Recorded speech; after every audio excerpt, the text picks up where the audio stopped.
The best way to learn a language? Immersion, living where the language is spoken and using it every day.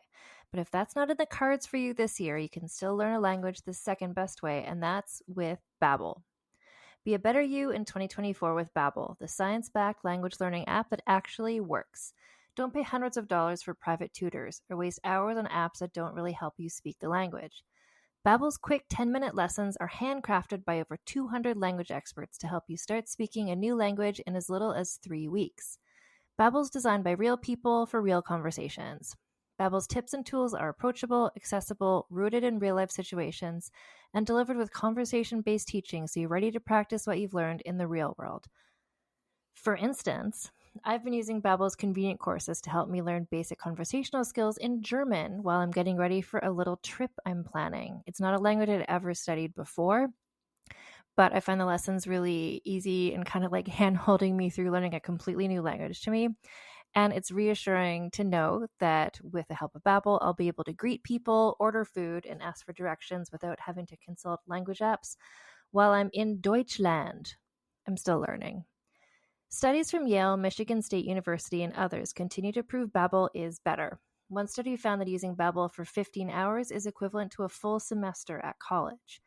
Babbel has over 16 million subscriptions sold. Plus, all of Babbel's 14 award-winning language courses are backed by their 20-day money-back guarantee. Here's a special limited-time deal for our listeners. Right now, get up to 60% off your Babbel subscription, but only for our listeners at babbel.com/vulgar. Get up to 60% off at babbel.com/vulgar, spelled BABBEL.com/vulgar. Rules and restrictions may apply. As someone who enjoys trying out different makeup looks but doesn't wear a ton on a daily basis, I like to focus on making sure I have high quality staples. And regardless of your makeup routine, you've probably seen Thrive Cosmetics Viral Tubing Mascara. I've certainly seen it everywhere. It's in that turquoise tube and it's become my go-to for mascara because it doesn't clump or smudge and it comes off really easily with just water. So that mascara, along with all of Thrive Cosmetics beauty products, are certified 100% vegan and cruelty-free. Their bestsellers have thousands of 5-star reviews, and it's easy to see why. Their products are great. I love a multi-purpose makeup product, and their brilliant eye brightener is perfect to use as eyeliner, eyeshadow, even highlighter. I'd recommend using shade Stella for that. They all have a shimmer, and Stella is this really pretty champagne color that looks great on a variety of skin tones. Something I also didn't know from all the mascara videos I saw is that for every product sold, Thrive Cosmetics donates either that same product, another product that's needed more, or a monetary donation towards 8 major causes, including those impacted by cancer, domestic abuse, and veteran and education organizations.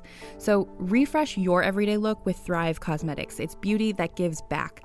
Right now, you can get an exclusive 20% off your first order at thrivecosmetics.com/thrive. That's Thrive Cosmetics, CAUSEMETICS.com/thrive for 20% off your first order.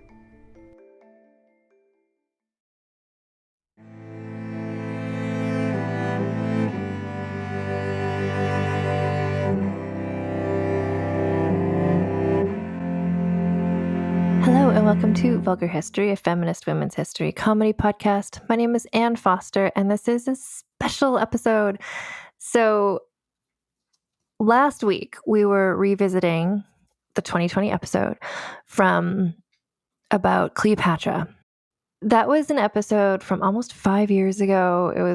It came out in February 2020, just pre-COVID. And it was one of the first episodes of Vulgar History. And the score I gave to Cleopatra was maybe not what I would give her now, and it was worth revisiting. And so I approached my friend of the podcast, Gina Berry, to see if she would come on to just like reassess Cleopatra in terms of the scoring. And I should have known better by now. When Gina and I get to talking, it's not just a quick 5-minute, let's reassess our score. It became a whole episode of its own. And so I'm playing you. It's kind of like her response. She listened to the Cleopatra episode, which she did help me with the research of back in 2020 as well. And so it's just kind of a conversation between her and I and talking about Cleopatra and in the context of of everything, everything, just in the context of everything. So it's myself, Gina Berry, who I know so many listeners, I never get as many kind messages and reviews of the podcast as when Gina is on. I know you all love her, so I'm happy to bring her back on again, talking about another Egyptian queen. If you love this episode with Gina, go back and listen to she was on before for very lengthy episodes talking about Nefertiti and talking about Hatshepsut as well. And I'm sure she'll be on numerous times in the future as well. But anyway, this is myself and Gina Berry just like talking about Cleopatra, Mark Anthony's thighs, just kind of like the whole situation, and ultimately at the end of it, reassessing where Cleopatra lands on this podcast's scandaliciousness scale. So enjoy. So this is a reevaluation of Cleopatra, and I couldn't do that without Gina Berry, who is you're an expert of ancient Egypt, but also Roman history, and Cleopatra is like both. So this is in your bones, like you know this stuff. So I had to bring you on. I always say that I'm really dangerous because I know a little about a lot and a lot about a little. So there's always going to be some random fact that's going to pop up in my head, be like, oh yeah, but then. So well, no, exactly. It's like when the that trailer came out for that new show with Julianne Moore, and you were like, wait, which king is this? And I'm like, oh, right. This is where I can help you. Exactly. This is where I know a lot about this minutia and this like random era. Yeah, that's where I can step in. But all the ancient Egypt stuff, I'm just like, oh my gosh, there's like everyone is called Cleopatra. Even when you're trying to read up about her ancestors, it's like, oh, they're all called Cleopatra, and Ptolemy, just like, and it's like 300 years. You know, at the same point, you've got in English history, you've got Mary, you got Anne, you got Catherine. You know, they didn't vary too often. It's a similar thing. I'll tell you, I've just started reading some stuff about like the American Revolution era, and I'm just like, thank you, because you've got like Theodosia and Hercules, and just like everyone's got like a great name, and I can tell them apart, and I appreciate that. Thank you, American history. Yes, that is very helpful. But yeah, so there's two major things that I really want to talk with you about for this recording. So one of them is at the end of this, we're going to reevaluate Cleopatra's score because I messed up. Like, the only defense I have is that was like one of my earliest episodes, and I didn't know kind of who would land where and what numbers people were going to get. And now that I've done so many more, it's like, no, this is not where she belongs. What was it doing? So you're here to help with that, to right that wrong. But also, and this is what you and I talk about all the time, you know, those reconstructions of like, here's what this person really looked like, and here's what this, and there was all of that discourse when the Netflix show about Cleopatra presenting her as a Black woman came out. Right. And so I really want to talk about that and what did she look like and that sort of stuff as well. Because, you know, I always have ideas. Exactly. I think we were messaging a lot during that era, but yeah. That's the other thing with my podcast. I'm trying to be like, have themes and like stick to it. But I'm just like, what about this? And I suddenly start reading about I told you I'm doing the American Revolution right now, but I'm just like, oh, but what about if I read about this like biblical era, like Africa? Anyway, so I'm always reading about different things as my attention wavers. And I was reading about someone else. I won't say who because I haven't done the episode yet. But they really explained how in like the BC era, in the like 0 and like before then, and even after then, it wasn't so much about like, there wasn't race, right? That wasn't a thing. It was more like, are you from here or are you from there? It's like, what country are you from? Like, who are your people? It's not about, so to go back and to retroactively say like, well, this person was a Black person or whatever. It's like, or even a white person. It's like, no, because they didn't think like that. They just thought like, are you a royal? Are you important? Or are you like a peasant in the fields? And what, are you from Rome? Or are like, that was it. There wasn't the other thing. There was the race. So already right away to look at Cleopatra through this lens is like, okay, this is challenging. And it's interesting you bring that up because if you think about historians from Greece, from Rome, they were very detailed in how they recorded things. Granted, we all know they wrote the history the way they wanted it to be remembered, but they did pay attention to details. And not that no one that I know of ever talked about the hue of her skin. And if that was really important to them, they would have, because I mean, they always wanted to go along the lines of, oh, she was this, she was that, she was something else. If they really had an issue with the color of a person's skin, they would have used that to back their ideas of, oh, she was this, she was that, she was something else. Because we all know that certain hues are viewed differently. And so I'm not saying she didn't have any pigment, because let's be honest. Every documentary you read, even your previous podcast, you talked about how it was likely that there was some actual Egyptian DNA mixed up in there, and to think that there wasn't, you're just being naive. That's not how it worked. You know, the royals did who they wanted, and there was going to be some Egyptian women in there somewhere. So it's a possibility she did have some Egyptian DNA. But just looking at the region that she lived in alone, she's not going to be pale. She's underneath that blistering Egyptian sun all the time. Now, granted, she's not working in fields, so she wouldn't be as dark as someone like that, just like American slavery. If you worked in the house, you were going to be lighter than someone that worked in the field. She would be a little lighter than someone that was constantly out in the sun, but she still lived in a region where she would have a little bit darker skin tone. Not maybe as dark as even me, and I'm not really that dark, but you know, she wouldn't have been like, they wouldn't have never looked at her and thought, oh, she's a Nubian. You could definitely tell she was Egyptian to a certain point, but she's not going to have pale skin, but she's not going to have dark skin. Either way, if it was important to anyone, they would have mentioned it. Caesar probably would have looked at her differently. Antony probably would have looked at her differently. Octavian absolutely would have used that to his advantage. So it's all about region. It's all about country. It's all about, like you said, are you Roman? Are you Assyrian? Are you Egyptian? Are you Greek? That was it. They didn't care about anything else. Even within Roman society, they didn't necessarily look at, are you Jewish? You know, they didn't really care about that as much as, are you an actual Roman citizen? You can be a plebeian, you can be part of the upper echelon, doesn't matter. Are you an Egyptian citizen? If you are, this is how your life's going to go. Whether you have money or not, they didn't care. They just wanted to know, are you a Roman citizen?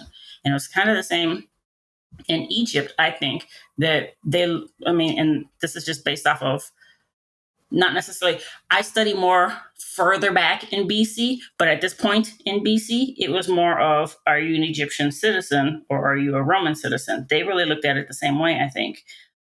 But I'm probably getting ahead of myself about what I'm about to actually say. So, no, I wouldn't say that by our standards, we would call her a Black woman based on how we view skin tone. But I don't believe she would have been as pearly white as the Romans that were roaming around the streets either, even given her Greek heritage, you know? Sorry, yeah, no, well, and that's two things. Firstly, like, obviously, you know, you don't have 300 years of incestual brother-sister marriages and continue that family line. Like, that family line is going to die out if you're not introducing someone else. Right. But at the same point, it's like, of everyone, I just remember someone said this on like Twitter or something when all the discourse was happening. Like, if any historical person that we can kind of know what their skin tone probably was, it's like Cleopatra, like the woman who's the result of 300 years of incest. Like, even if there's some, and there had to have been, like, her father was illegitimate, like there was some Egyptian people in there, it's like, yeah, but every generation, like, her family tree is like a straight line. Like, there's not a really, but like you said, you know, if whatever her skin tone was, that wasn't what was important to the haters. Like, every record we have of hers from the Roman men who hated everything about her, and they would have, if that mattered to them, they would have said something. So whether she had dark skin or how dark her skin was didn't matter in her lifetime to the people who were trying to talk shit about her. Right. So applying a modern lens to that is, I don't know, like, that's why it's worth talking about, I think. But also, and I didn't look into this of like why people started thinking this. And I don't know if it's like Egypt is part of Africa. Like that was this series on Netflix, like Queens of Africa. And when it was first announced, I'm like, oh, this is great. Like I can learn about some new people. Like maybe I can do podcasts about them or something. And Egypt is part of Africa, but it's It is. often thought of more as like the Middle East sort of thing, right? It's in Yep. Africa, but the historically, culturally, I think, and you would know better than I would, the people who lived there weren't as dark complexioned as people from like Nubia and like other places further south. You look at so you look at most of the you got to look at the relation of how close do you live to the equator. Really, you're going to be a little darker in the southern parts of wherever than you are going to be in the northern parts.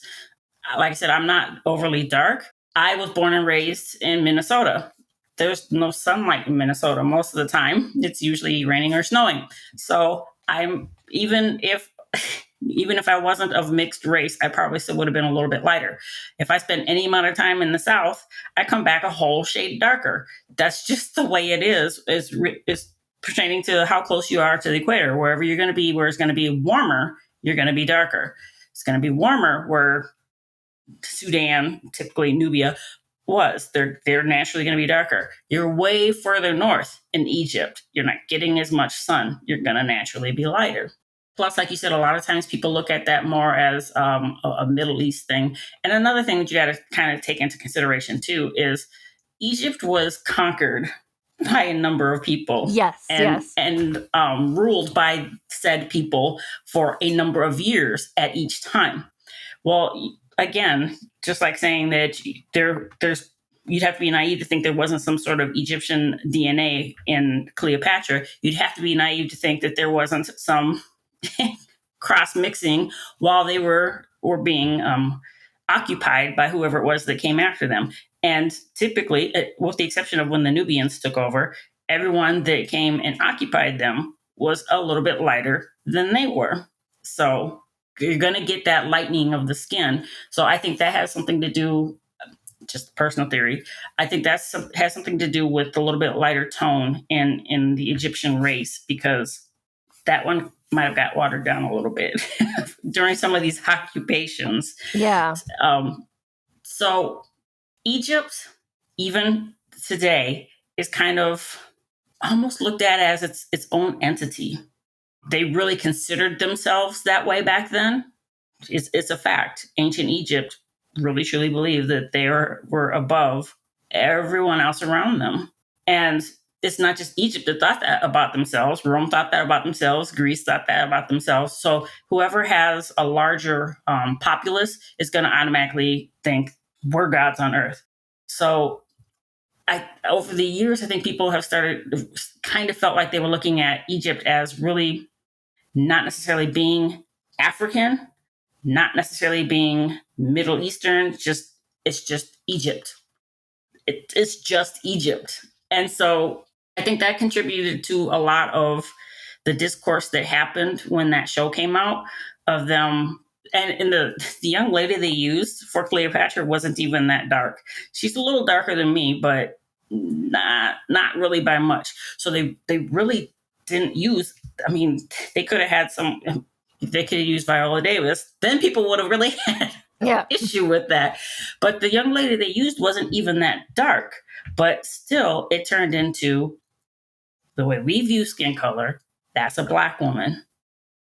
And that wasn't acceptable because it has always been thought that Cleopatra, being of Macedonian descent, would just automatically have no pigment. I honestly don't really I can't say that I believe she was Black. I can't say I believe she was just white.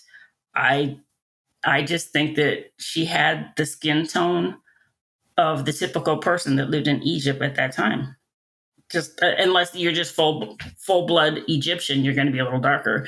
But I think she just had the skin tone of the people of that time, and which is why, again, beside the fact that they didn't really view skin tone as that important, but I just think that's why they didn't say anything about it. I think that's why they just didn't use it to try to push any other narrative, because she just kind of blended in, I think. Well, and then I think it's so interesting. I think when I did this episode, I sent you the link to the one about Cleopatra's daughter, Cleopatra Selene, and how she was taken in by Rome, and then she was married to like a Nubian prince, and then they went back to Africa, and like they clearly had children. Like those would be mixed race children, like that's Technically, yeah. Yeah, like in terms of skin tone. But little Cleo would have been pretty light. Absolutely. She probably would not have had any sort of African features whatsoever. Mm-hmm. Considering, Cleopatra probably didn't have a whole lot, and obviously Antony wouldn't have any. So Selene would have just appeared to be, I think, Roman. I think she just would have. I mean, if she was walking in the streets of Rome, she would have blended in perfectly, I think. That was the story where I found that's where it sort of cemented for me the fact that it was all about nationality versus like skin tone or race. Yep. Like the fact that she was from Egypt and she was kind of looked down upon because of her like cultural beliefs and stuff. So then she kind of suppressed those until she was able to come back to Egypt. And so like to her, being Egyptian wasn't about what she looked like. It was about architecture. It was about just like the way that the city. So, and the fact that I forget which emperor it was at that point, Augustus, I guess, because he was there forever, who took in like this Nubian captive prince and then was like, okay, you're Roman now. And everyone's like, okay, he's Roman now. And he was like a dark skinned person. And it's like, yeah, he's Roman. Like that was just that narrative kind of showed me like, okay, that this was not, it was about where were you from? What are your cultural beliefs? Not about what's your skin tone. It's all about culture, girl. All about culture. And so that's the thing. I think that's where, as society started, I hate to even use the word progress because I don't think society has progressed. But just as the years went on, it stopped being about culture. And I think that happened when more and more people became ballsy and tried to move in to conquer other areas. Look at the Norse people. They went and tried to conquer France. They did a whole lot of things. See, I told you I know a little bit or a lot. Yeah, I'm yeah. dangerous. They went in, and obviously they're going to bring their culture with them. So when it comes time to people rising back up or after being oppressed for a while, cultures probably start to blend. And that's why you don't have, places like China and Japan, they have very deep culture that goes back centuries. So because they weren't conquered like that, they weren't forced to assimilate to any other culture. I think that's why culture has stopped being so important to a lot of people, is because there's just been so much intermingling of cultures. How can you really say this specifically is my culture? Because I'm a Black American, and a mixed race Black American at that. So there are a number of people that are African from whatever country within that continent that would not look at me as having any kind of claim towards African culture, because they don't view me as African in any way. I'm a mixed race Black American. That's it. They're not claiming me. So for me to say, oh, it's culture, what culture am I claiming? I mean, especially being of mixed race, what culture am I claiming? And I think that happened to a lot of areas when they started getting conquered, is culture just kind of faded. And so it's interesting that Selene wanted to hold on to that, because the culture is what worked against her mother. The culture is what she would have been basically harassed for growing up. And the culture is also something that she hadn't been a part of in how many years? Because she was younger when she was taken from Egypt and brought to live with Octavia. So it was surprising to me when I heard about her, erecting some of the architecture that resembled what was in Egypt and whatnot.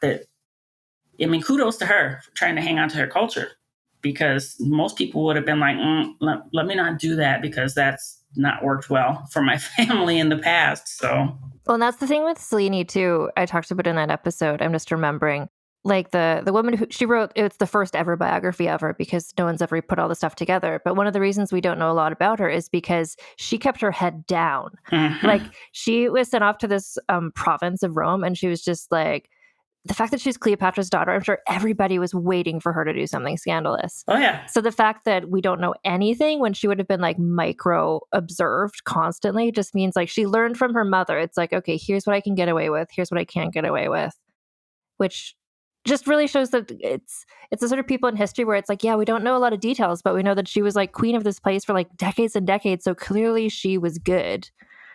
She's good enough that the Romans weren't like, look at this mess. Like, Cleopatra just like her mother or whatever. Like, so that's so intriguing.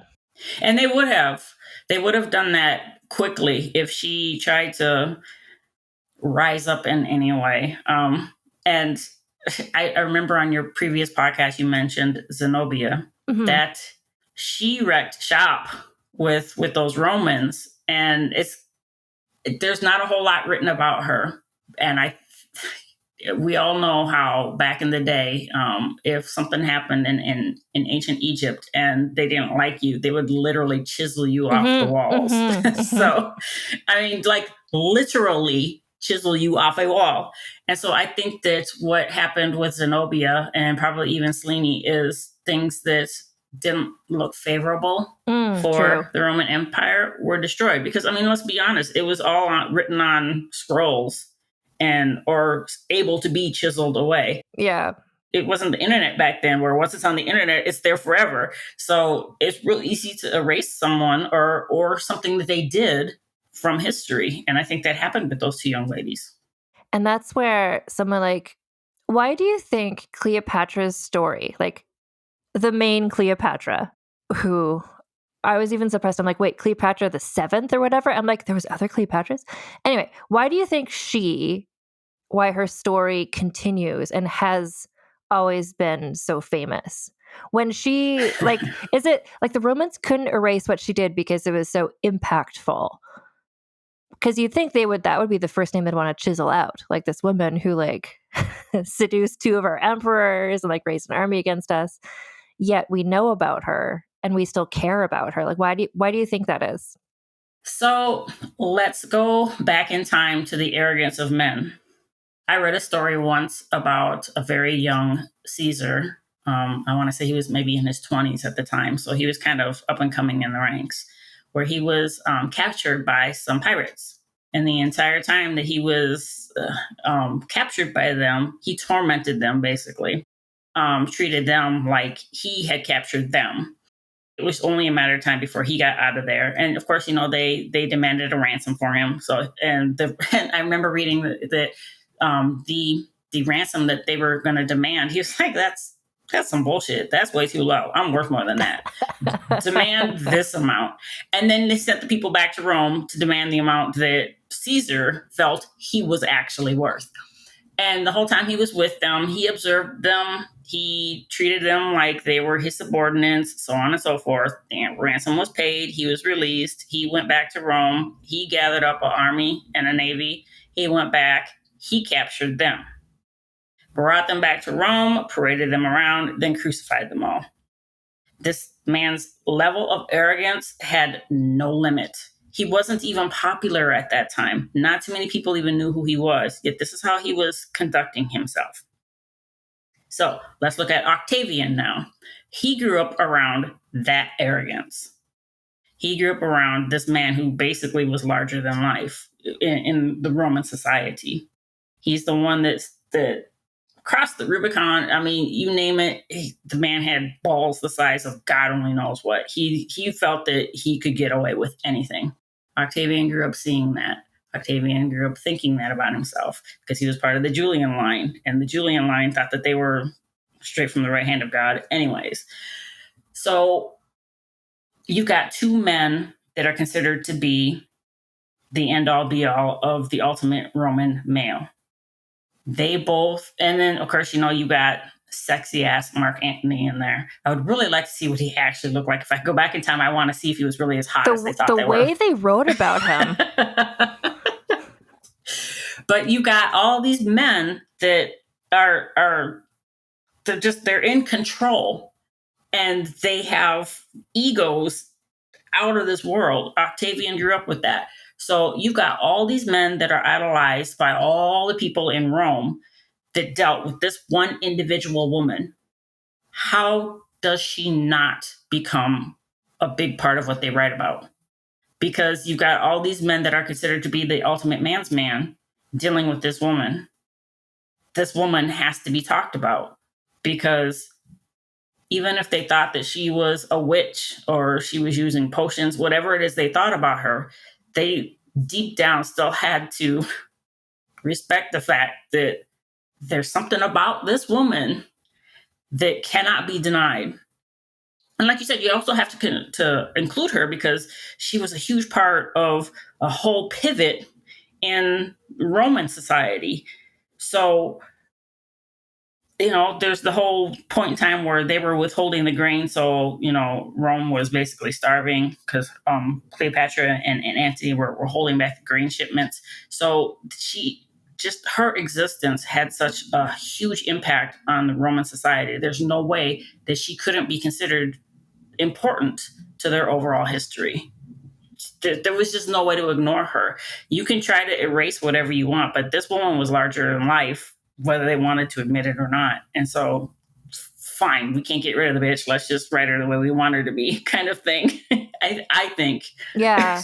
But then what's funny about that is they're like, this bitch, and they're talking about her. And I think from a pretty early point, people are like, oh my God, she sounds amazing. And they're like, no, we're saying she's terrible. We're saying that's not what we were saying. That's not how I'm reading this. Like, it's the stuff that they're talking about. I'm just like, that sounds great. Everything you're talking about, I'm like, good for her.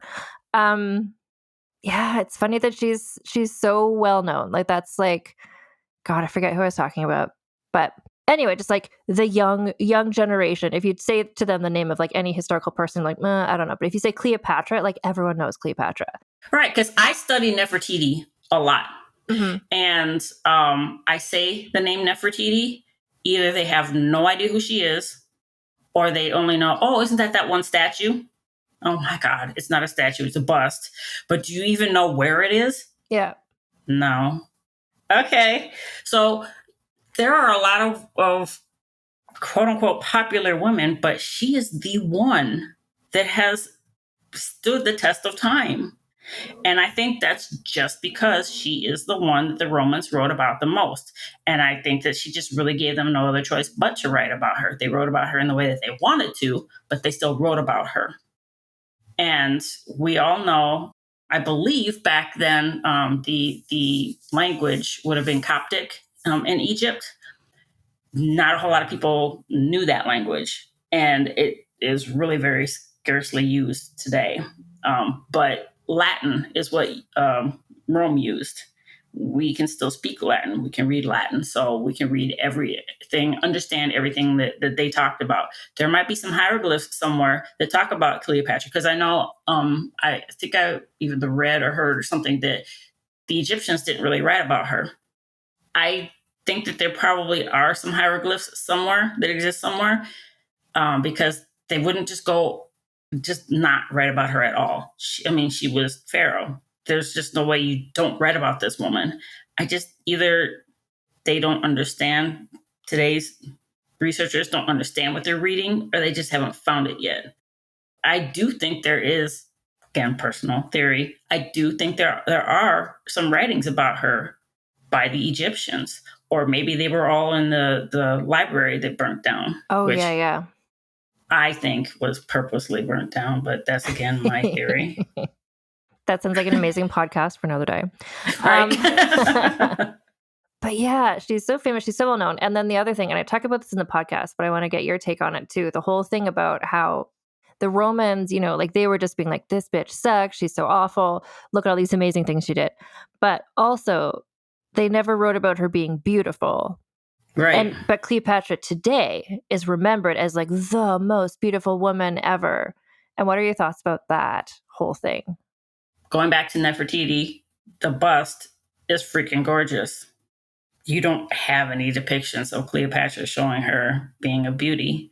I've seen some coinage that's had her visage on it, and I'm like, okay. Yeah. Without the charisma, you're just like, that's just some face. Yeah.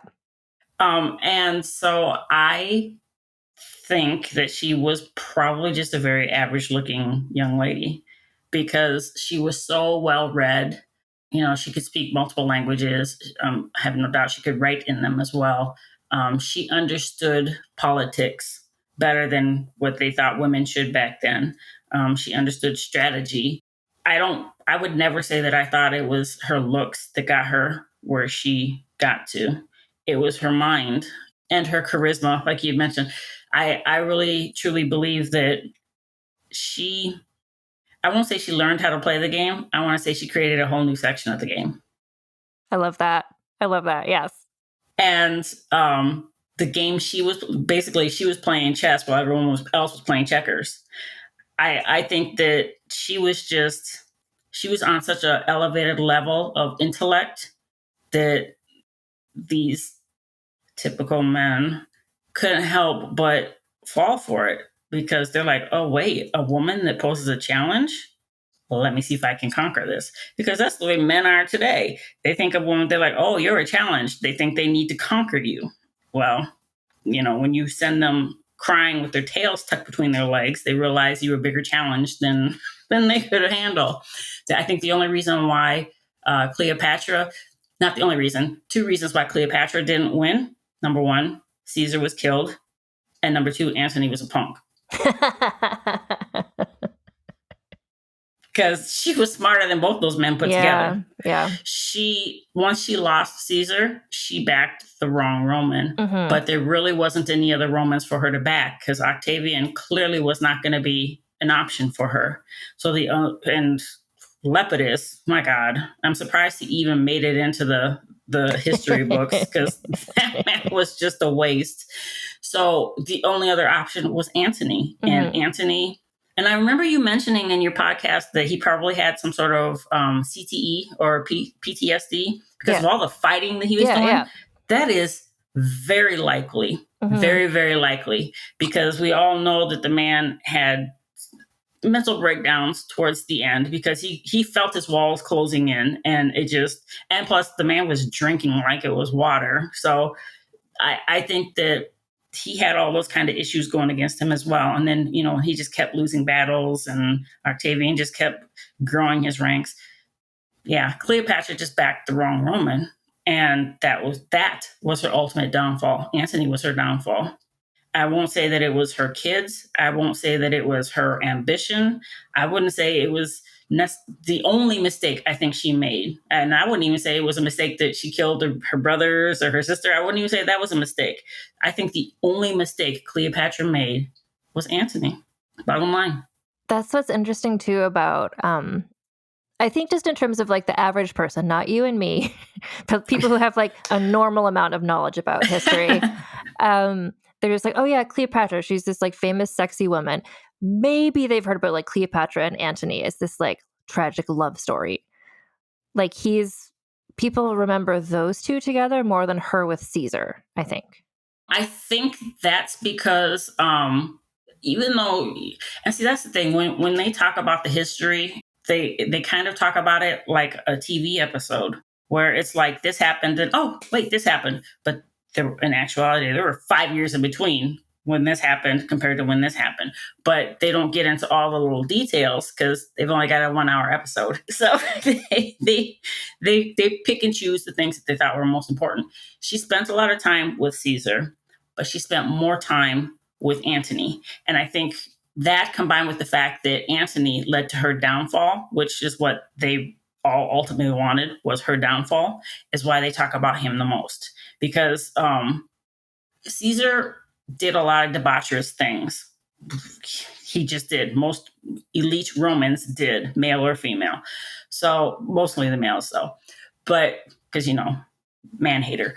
But they're not going to focus on that with him. They're going to focus on all the great accomplishments that he did. When it comes to Antony, he became basically an enemy of Rome. Therefore, we're going to paint him as a sex addict, drinker, heathen, whatever. And that's all because of her, because they were so intertwined with one another. And I think that's why they talk about that quote unquote love story more than they do the time she spent with Caesar, because Caesar, really even after death, was still idolized. Whereas Antony he just kept going down on the famous meter. No, you're right. And it's just sort of like making him like the scapegoat in that way. It's just like Cleopatra was there. We have to talk about her. But if you kind of tie those two together, then it's like, oh, these two people. Yeah. Oh, no. And you're right, because Julius Caesar is still remembered as this like famous, I think he's still to normal people, a famous, like a name that you might have heard of, Julius Caesar. Mm-hmm. Whereas Mark Antony is only ever really talked about in context of Antony and Cleopatra. Like that's his whole thing. Even though he was a great general, I mean, he started falling off at the end, but you had to do good to get to the point that he did in the first place, because the Roman army was huge. There were a lot of sergeants and generals and whomever, but he stood out above the rest. So he had to be good at what he did to get to the rank that he did. But the only way you can bring someone like that down in their minds is to tie him to a woman, and tie him to a woman that they didn't agree with how she acted. That's just how the patriarchy works. It's also contemporary. The thing is it's that old saying, there's nothing new under the sun. Yeah. And I say this to people a lot, and they're kind of like, oh my God, here she goes again on one of her history tangents. But if you really look at our society and ancient Roman society, there are so many exacts and similarities. We are technically a democracy. We have a Senate. We have technically the checks and balances of how things are supposed to operate within our government. It was the same in ancient Rome. You look at a lot of the federal buildings that were built years ago, you've got those columns that they had in ancient Roman architecture. And I don't know if they're still doing it or not, but it was a trend on social media over the summer where men think about ancient Rome a lot. Yeah. Well, they think about ancient Rome a lot because they really consider that to be one of the heights of their glory, of their control, of their assholery, I guess you'd say. So, that's why they look at Caesar the way they do, is because he had so many triumphs in conquests. And when I say triumphs, I actually mean parading down the street triumphs with his little parades. But I think that our society really looks at the ancient Roman society as one of the ultimate elites. And, generals in World War II were looking at strategies from Caesar. They probably still do. Throw that in the computer and run the simulation on, based on what Caesar did, how can we make that work in our time? So he's always going to be revered. No matter how much of a dick he was, he's always going to be revered. And to a certain point, I think that he deserves that. And I hate to say that because, man hater, but he was pretty amazing. And his ego, I think, led to his ultimate downfall. I think if he would have been a little bit more humble about some of the things he did, they wouldn't have turned him into a pincushion. But, he did what he did. And the guys thought the guys club thought that he was stepping all over their egos. So, we got to take care of this. Octavian went out, hunted them down because, that was what the Julian ego was supposed to do. You gotta avenge your family. You gotta avenge what you feel is yours. So he went out, hunted all these guys down, along with Antony. But I don't think there's ever a time that's going to come that Caesar's not going to be considered to be the ultimate. I don't see it happening. I don't think there's ever going to be a time where Antony is given any kind of respect for the type of general that he was. I don't think there's ever going to be a time where Cleopatra is ever going to be given the respect she is just due, period. I don't see any of those three things happening. No, the narratives are so established. But just what you were saying, it's just really making me think like, Julius Caesar was assassinated. Like the Roman Empire did fall, like it failed. But people only look at the glory of it. And then Cleopatra is always looked at like, oh yeah, but then eventually she failed and then she killed herself. Where it's like, but she did so much stuff before that. So we only look at her downfall. And ancient Rome, it's like we're blinkers on. Like we're only looking at when it was good, allegedly. Right. And they, man, I mean, the barbarians sacked Rome. What was it? 2 times? 3 times? At least, yeah. And so it's like, yeah, Rome was mighty, but they weren't perfect. They overextended themselves because ego, and they couldn't protect the provinces that they had. They couldn't protect Rome. And they started pissing off a whole lot of people they considered to be beneath them. And I mean, we even say it today, if the little people just banded together, you can oust the big people. That's what they did back then. They got tired of Rome. They ousted them. Bottom line, look what happened in Britain. Exactly. But we never, like, I say we, I mean, just mean culturally, societally, we're like, Julius Caesar was so smart and he was so great. It's like, he was murdered. He was. By his best friends. He was. And that's the thing that just gets me, because how jealous or how spiteful or how whatever do you have to be to knife down someone you called friend for years, someone that protected your city? I mean, he went out on campaigns too. He was out there fighting too. He wasn't sitting up on some throne somewhere dictating to other people how they were supposed to fight. He was on the battlefield. He might not have always been out there with his sword, but he was there. He did all of that for Rome, and then they turn around and kill him on the Senate floor. I mean, that's the most disrespectful thing you could possibly do to a man that had really, I mean, yeah, he was a jerk, but he had given his life for Rome. He had. And they turn around and they do that to him and call him this, that, and the other. Well, we see how that worked out for you. And this is the thing. It's like, even just going through like the story of Cleopatra, there's so many, what happened to Julius Caesar is such a part of her story. And then what happened to Mark Antony is so much of her story. And just like, I'm like, and what her sisters did, like her sisters were all trying to take over too. It's just like, it was such a dangerous situation for everyone to be in. It was. Like, I think I said it was in my notes. I probably said in the podcast. It's like, you're not being paranoid. Like, if you're not being paranoid, then you're going to be the one who's murdered next, because everyone is murdering everyone. And the fact that she lasted as long as she did and that she thrived for quite a while. She made it to almost 40 years old. Number one, that's a feat in and of itself, because people didn't live that long back then. Well, especially having babies, like women were dying in childbirth every day. And she had 3. Yeah. She had 4 kids. Oh, that's right. Yeah.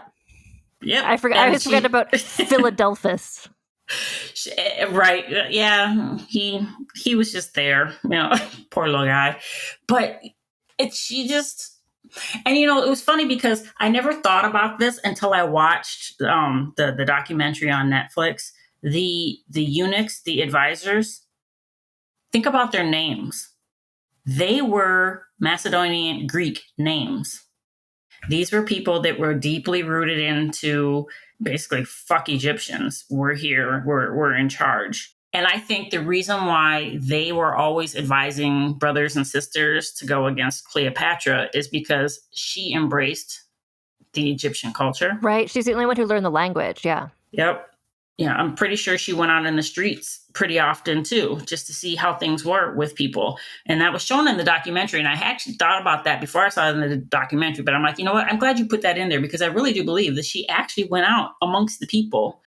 Because when we've talked about this before, the common people wouldn't know what the royal family looked like, because we had no internet, we had no photos, we didn't have cell phones, so they wouldn't know it was her. As long as she was dressed like them, they wouldn't know it was her walking the streets. And I think she did that quite often, just to be more immersed in it and to try to understand them better.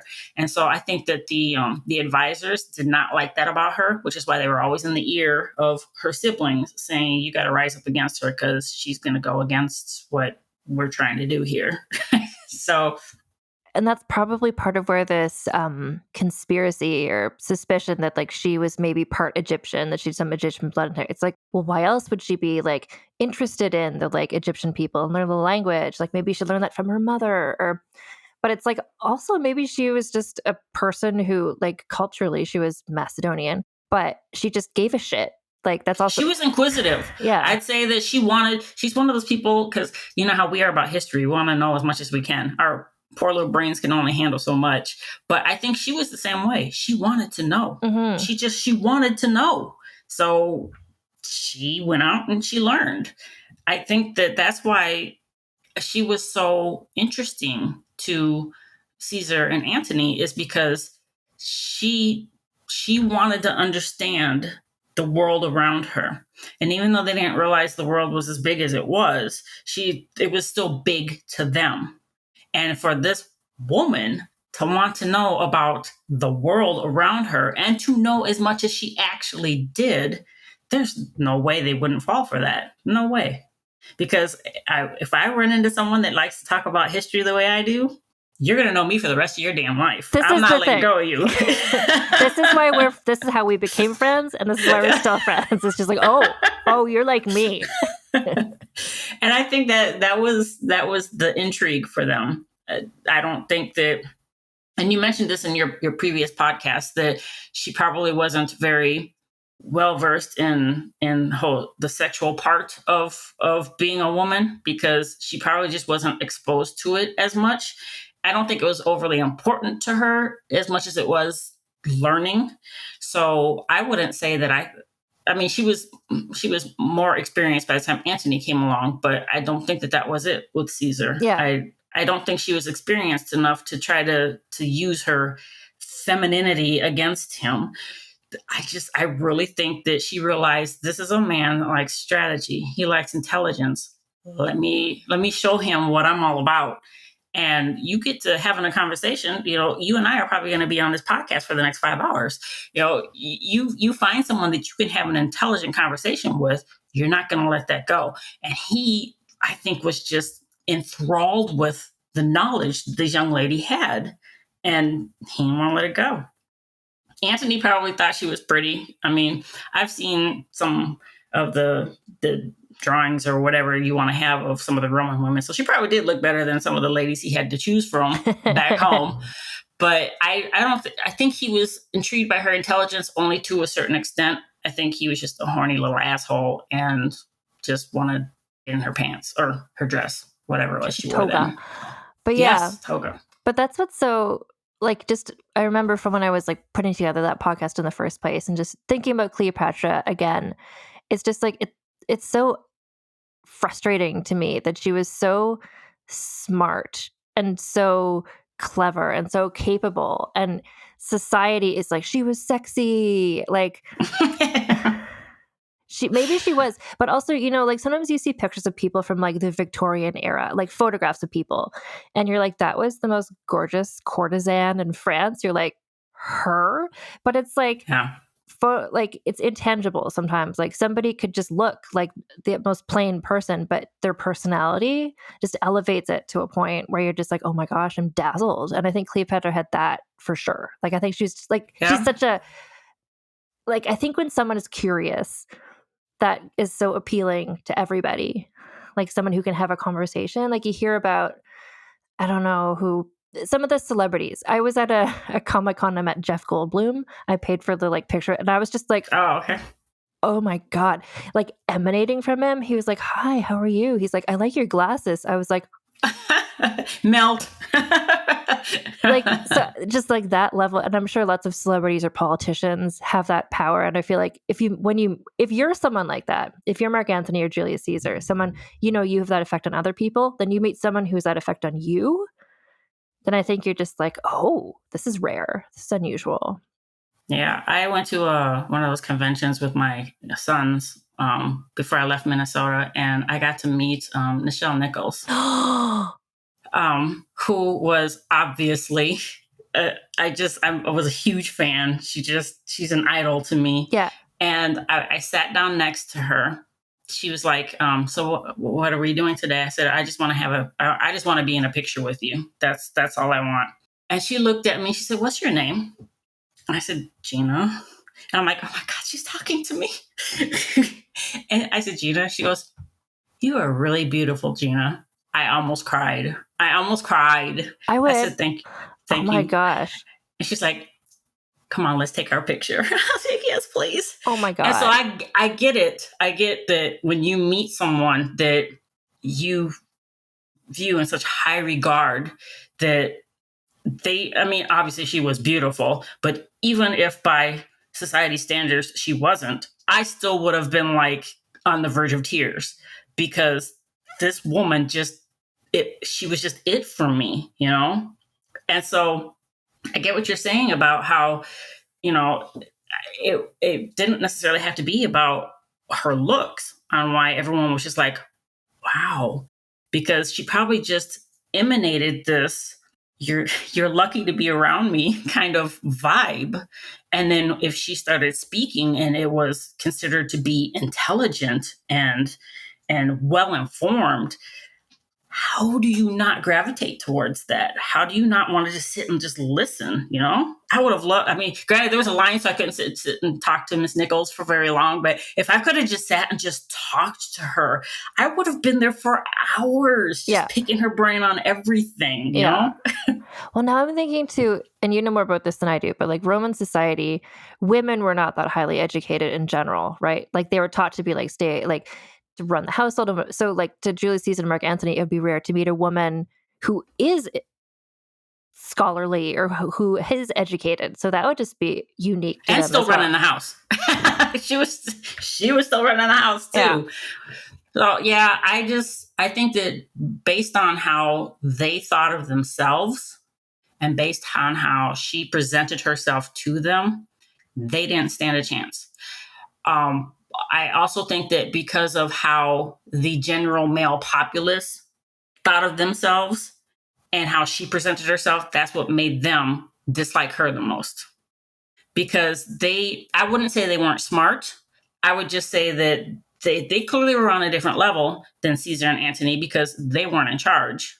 Caesar and Antony were. They were just kind of like the background singers. So, sorry, I always go back to music with everything for some reason. No, I love picturing them in their togas, just like as the background. Right? That's literally just swaying back and forth. That's literally it. They are. And so they considered themselves to be highly intelligent men because they were part of the Senate, and they were writing poetry and they were writing soliloquies and they were doing this and that and the other. And they had villas here, there, and everywhere. And this bitch little girl coming in here talking about all this stuff that she shouldn't know anything about, trying to act like she's better than us, trying to act like she's smarter than us. Well, she probably was.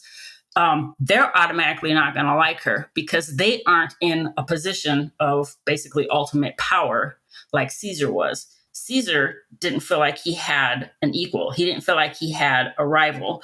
Really, he didn't really view them as rivals. He viewed them as his subordinates. So he meets someone that, male or female, didn't matter, he felt was more of an equal. He's going to want that in his life. That's men. That's always been men. That's always going to be men, because some point in history, it was thought of that men really should be held at a higher level than women. And that has just continued through history and morphed and gotten bastardized somehow to the point to where we're supposed to be subordinate. We broke out of that a little bit for a little while with the feminist movement, but it looks like they're trying to shove us right back down in there. I'm going to be the first one to say, don't make me take it to the streets, because I submit to no one. Ask my parents. But it's just, I really do believe just ultimately she failed because she was great. Yeah. I think men couldn't allow that. The men couldn't allow that. It's just like the world wasn't ready for her. They weren't. They weren't ready for a lot of women in history, because there were there was like a handful, I'd say, of Egyptian queens that did so much better than their male counterparts when it came to the decisions they made for the overall country. And we'll get into that on another podcast. But it's been like that with almost every culture throughout all of history, where when a woman really truly shows that she knows her shit and she's handling business, men get butthurt and they think they need to destroy that. Regardless of the fact that it's actually helping them, what these women are doing, their egos cannot let them accept that this woman is doing better than a man would have done, and they've got to destroy it. And now for a quick advertising break. Seeking the truth never gets old, even when it hides in the shadows. Immerse yourself in the world of June's Journey, a free-to-play hidden object game set in the roaring 20s. Solve the mystery of the devious gossip spreader and celebrate our 7th anniversary with exclusive events, never-before-seen decorations, thrilling mysteries, and exciting giveaways. The adventure and the gossip awaits. Are you ready for the journey? Download June's Journey today for free on Android or iOS.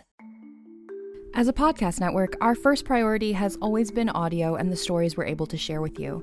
But at Realm, we also sell some pretty cool merch, and organizing that was made both possible and easy with Shopify. When you think about successful businesses like Aloe or Allbirds or Skims, an often overlooked secret is the business behind the business that makes selling and, for shoppers, buying simple. For millions of businesses, that business is Shopify. That's because nobody does selling better than Shopify. It's the home of the #1 checkout on the planet. And the not-so-secret secret that's definitely worth talking about is that Shop Pay boosts conversions up to 50%. That's more happy customers and way more sales going. If you're hoping to grow your business, your commerce platform better be ready to sell wherever your customers are scrolling or strolling, on the web, in your store, in their feed, and everywhere in between. Businesses that sell more, sell on Shopify. Upgrade your business and get the same checkout we use with Shopify. Sign up for your $1 per month trial period at shopify.com/realm, all lowercase. Go to shopify.com/realm to upgrade your selling today. Shopify.com/realm.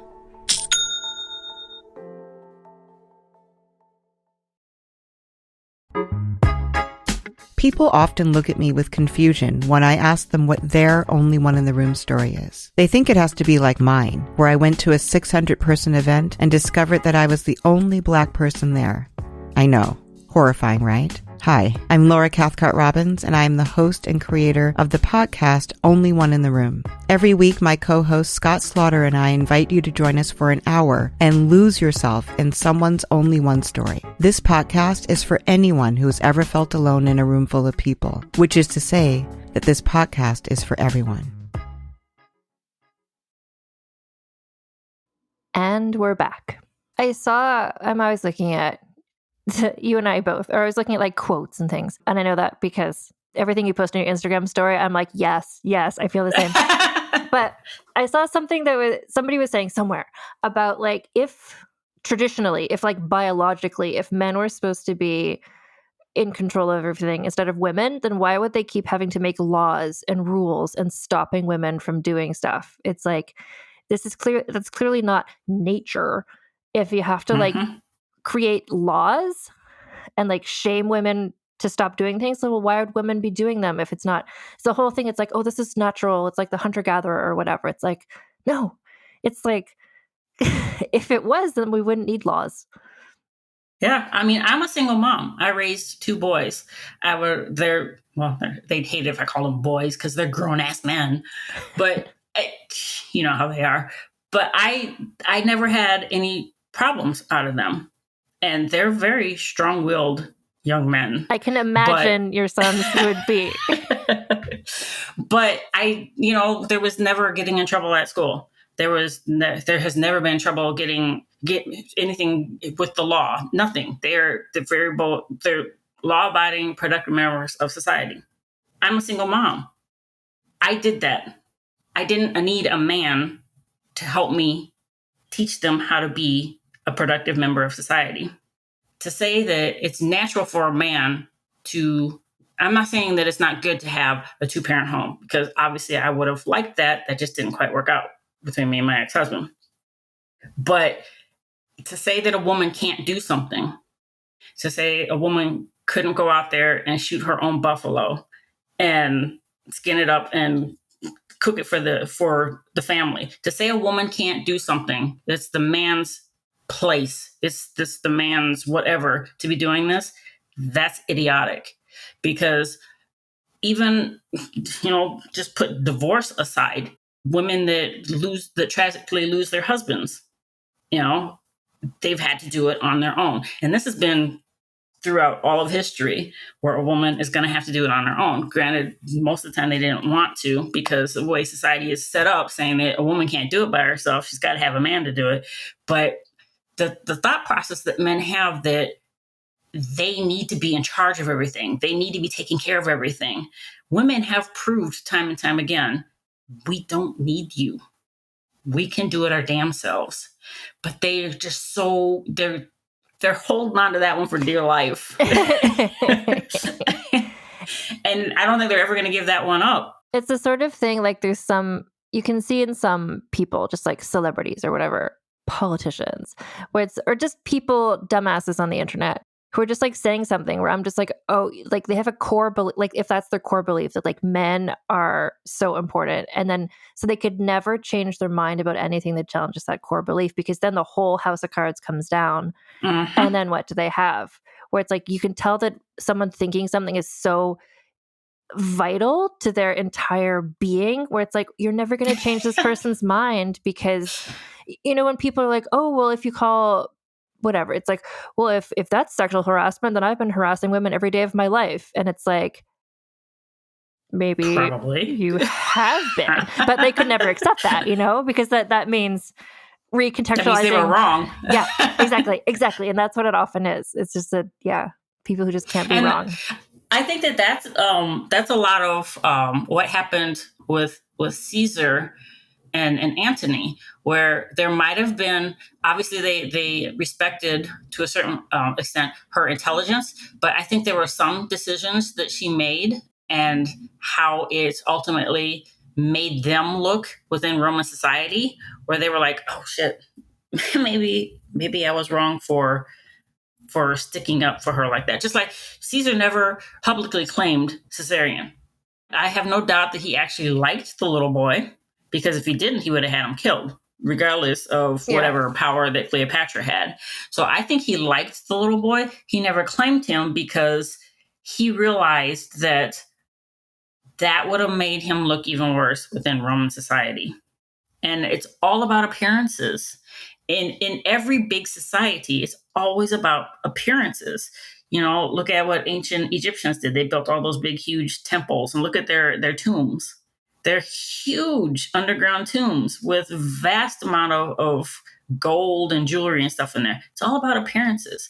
And so a lot of times I think that Antony and Caesar might have regretted some of the things they did, or they didn't regret the things they did. But I think some of their actions really revolved around, I can't look like a punk to the society, because then ultimately they viewed Caesar as a punk and they took him out, but he tried to hold on to that as long as he could. And so he spread himself thin on who he was trying to keep happy. He was trying to keep Cleopatra happy to a certain extent, but he was trying to keep all of Roman society happy above and beyond everything, because he was in charge of Rome. And that was what was most important to him. Cleopatra was important to him, but ultimately, this is all about Rome. I'm a Roman. I'm the head of Rome, first and foremost. And so he had to keep up the appearances and keep them happy, which is why if he had let her in, I think, this is another theory of mine, if he had let her in, given her a little bit more power, claimed cesarean, got the Egyptians as a whole kind of on his side, I don't think they would have got him on the Senate floor. I mean, we've all heard the story that the reason why they were even able to get to him is because Antony was called away at the last second. So he wasn't able, because they knew that he would fight for him. They all knew that. So they had to get Antony away so they could take Caesar out. I truly believe that if he had elevated everything the way he probably should have, she would have had some of her personal guards there, always looking out for him. And that would have protected him. I love that as a theory. Obviously, it's just a theory. No, but it's like, I think that could be a good basis for some sort of like, I don't know, book or movie or something. Like, imagine this, people are always like, imagine like, what if this side won the war? It's like, well, imagine yeah. what if this had happened, and if Caesar hadn't been killed, what would have happened to the Roman Empire? Like, because then Octavian doesn't come in necessarily at that You don't point. have the golden age of his reign. Then does America still model themselves after the Roman Empire, or is it, I don't know. Honestly, I think that Octavian wouldn't even been who he was if it wasn't for his for two of his wives. So he was married once. I don't even remember her name. I don't know where she went. But then he married someone called Scribina, I think was her name. Don't really hear much about her because she was a proper Roman wife and didn't ruffle the favors. But then after Caesar was killed, and a lot of the elite that were remaining, they had to pick a side. They had to pick, who they wanted to back. And if you picked the wrong person, you were going to be killed. That's just the way it was. That's when Livia came into play. Livia, she was the daughter of a very high-ranking socialite male in ancient Rome. Very wealthy family. He picked the wrong side to back after Caesar was killed, and he was killed for his riches, because that's what they did. They went around and killed everyone that didn't go along with what they wanted, and they stole everything that they had. Livia was livid because her family riches were taken. Her current husband, who she had like a couple of kids with, I want to say, was a dork and was never going to help her aspire to what she really wanted to be in life. She set her sights on Octavian, who was also married to Scribina at the time. This didn't stop anyone in ancient Rome. It was never an issue, yeah. But she, from what I understand, was the one that really truly pushed him to go after Antony. And so I'm not saying that Octavian wasn't a pompous ass, but I think that her in his ear basically telling him, if you don't do this, you're a punk. He probably took chances that he probably would not have taken if it wasn't for her pushing him to do it. And from what I understand, he actually liked her, because if he didn't, he would have got rid of her too. She was around until she passed, I believe. But I really think that even though men want to say that they're this, they're that, the other, I don't think that half of them would have done what they did in their lives if it wasn't for a strong woman in their ear pushing them to do these things. Well, this is just reminding me of the Nefertiti discussion too. Mm-hmm. I am not saying that Akhenaten didn't want to do some of the things he did, but he might have been sort of iffy on doing them until she got in his ear and was like, look, I didn't marry a bitch, so you better get out there and handle your business. Because no woman wanted to be married to a bitch. Yeah. So I honestly believe that Livia is the backbone of Octavian's audacity and some of the things that he was really willing to do, because he went around gathering all the people that were supposed to be supporters of Egypt. He went around gathering them to his side because he knew that even though Rome had a really good army, a very disciplined army, he was going to need more.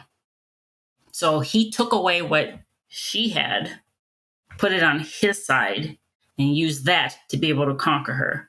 And see, I won't say that he was necessarily trying to be shady. I mean, that's just the nature of the game. You got to do what you got to do to win. But if he didn't do that, I'm not sure he would have won. If those different, I don't know necessarily want to say they were provinces. They're just allies of Egypt. If they remained allies of Egypt, our history would look a lot different. It was a lot of just between Octavian, but also Julius Caesar, Mark Antony, Cleopatra. It was a lot of people who were playing at like a really high level of strategy. Mm-hmm. And that's kind of satisfying in a way to read about, because sometimes just one side just decimates the other side and you're like, well, that wasn't very interesting.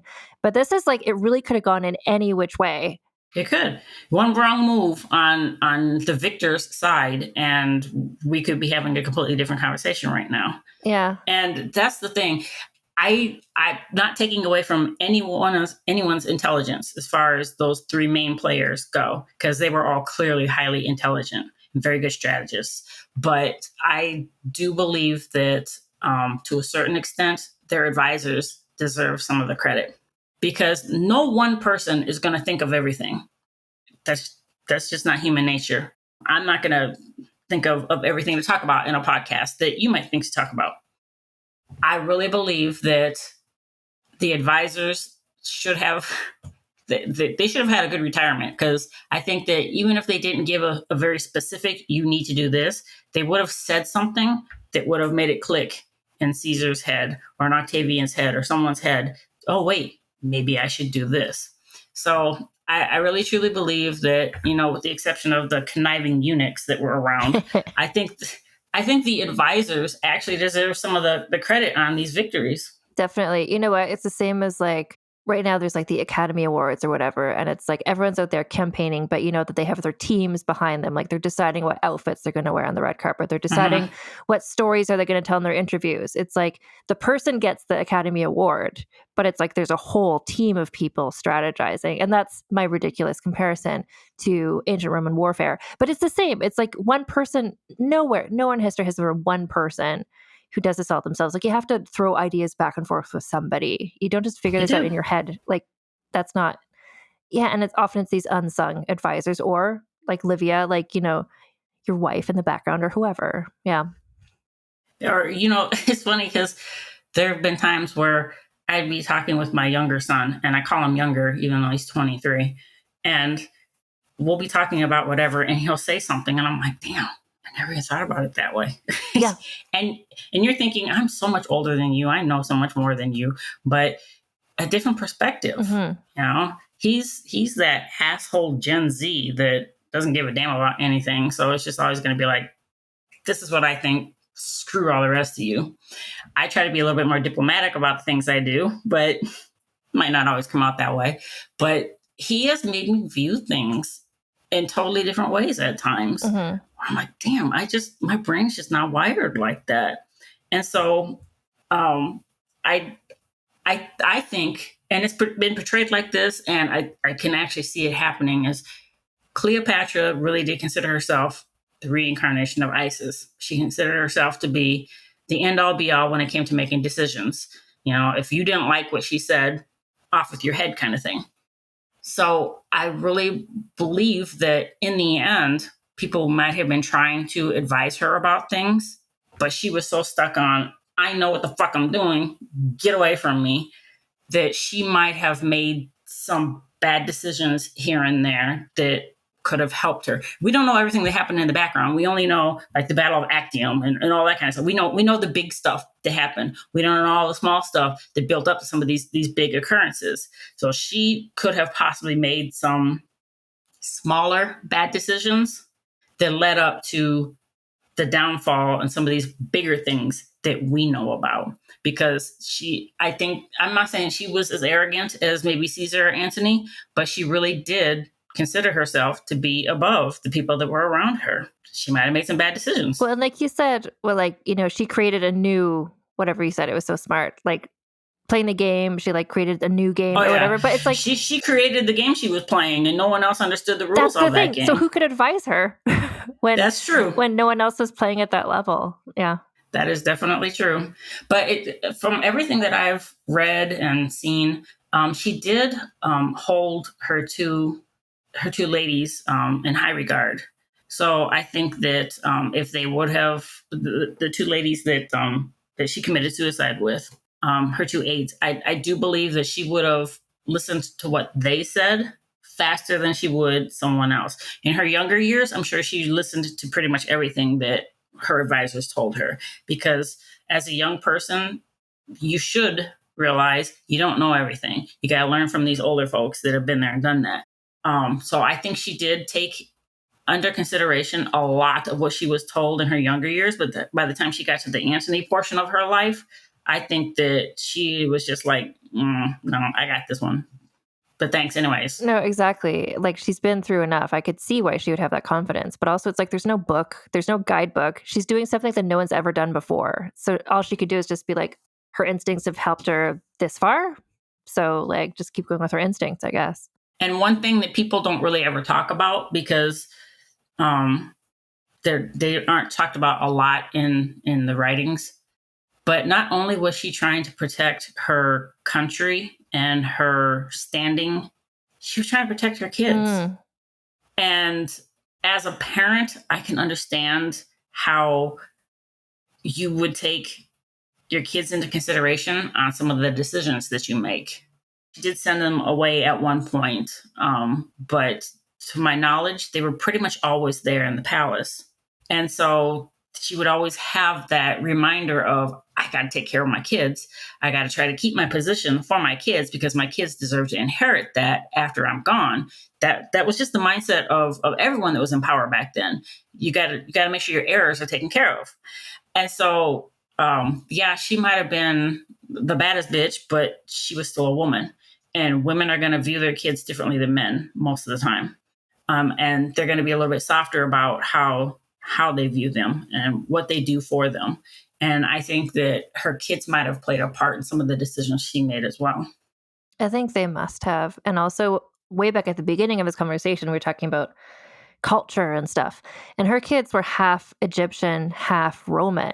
So the fact that she's like Queen of Egypt going in war against Rome, that would also, to her, she's like, well, what does this mean for my children? Like, where are they? Are they gonna be safe after this if I win? Are they gonna be safe if they win? Like, where are they gonna live? Like, yeah. And because it's like her son is like the son of Caesar. Like, what's gonna happen to him? Yeah.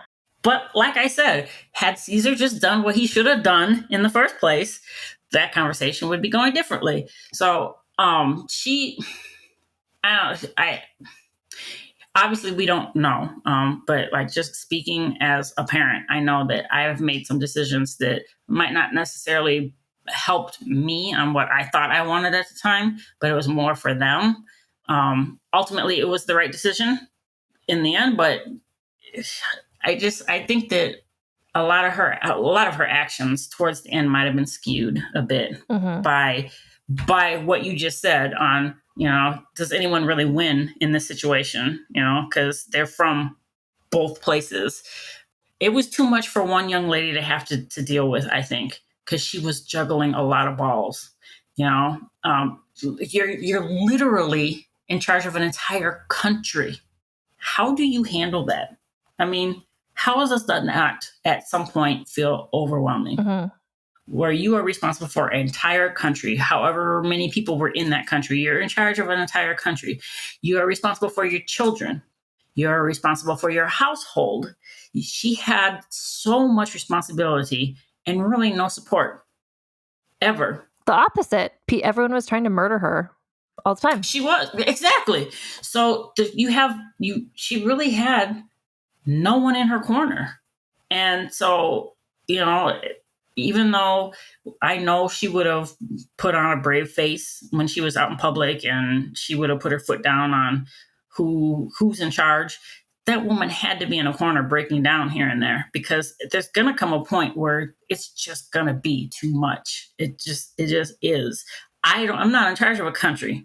I'm in charge of my one little house with my raggedy little kids. That's it. And sometimes it feels overwhelming for me. So how is it not overwhelming at a young age to be in charge of so much? That's going to make you make a bad decision at some point too. And all the decisions she was making at a very young age were all like literal, like do or die. It's like, it's not, I'm sure it's challenging to be in charge of a country full stop in general, but like a country that's like at war, a country that's like at war and everything's chaos. And see, that's probably where she probably could have built up some, phantom support with the Roman women had she not been so far outside of what their society told them women were supposed to be.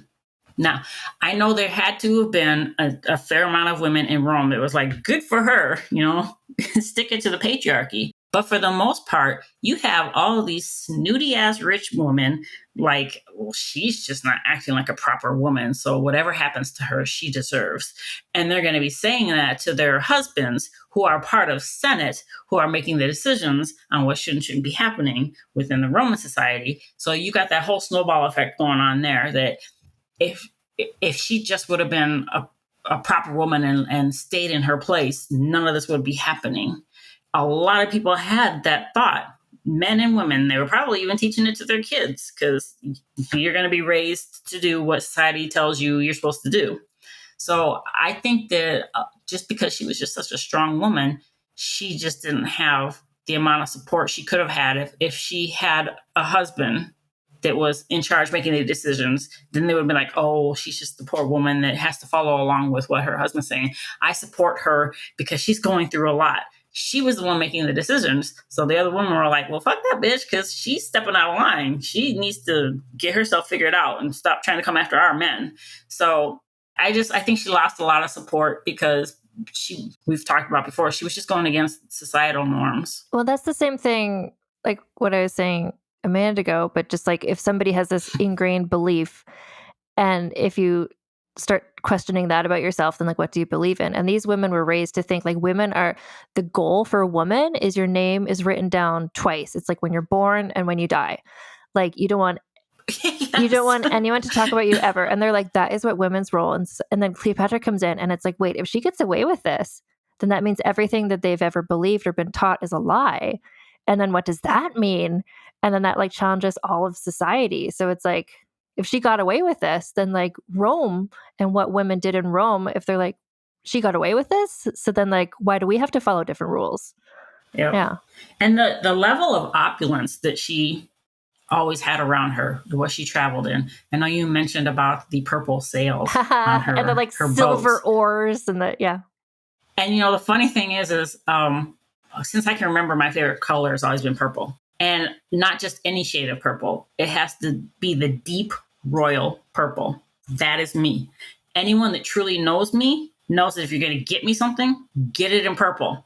Because, I mean, you should see my office right now. Everything, my mouse is purple. My mouse pad is purple. My desk pad is purple. My phone, my phone stand, is, everything is purple. My phone case, purple. Everything is purple. And so I was like, oh my God. That's how you travel. You have big ass purple sails on your boat. Romans liked splendor. They did. They had excess of everything, wine, food, jewelry. They had all of that. She had so much more. That's going to make those Roman women jealous as hell, because she had even more than the men had. She had more than Rome had, basically. And so to always be, in their eyes, flaunting that's going to get you a lot of hate. She gets a mad respect from me, because I will float in your boat anytime with those purple ass sails. That was that moment. She had like her entrances, the drama, that thing when she had that big parade declaring herself and Mark Antony, like, we're gods and our children are also gods. It's just like, I love the audacity. It's more than that. It's just like the glamour and the drama. And she's just like, fuck you, I'm Cleopatra. And I'm like, I love that energy. But that's the major sign of a monarchy, really. I mean, you go back in time in all of Egypt, and it was always about showing how much you had. You look at the royal family today, rolling around in a gold carriage. It's about showing what you stole from people nowadays. But back then, it was what you had. It was what you mined out of your whatever, and you had that built for you to show, I have this. And so she had that mindset. She had that mindset of, I need to always show people how much of a big baller I am.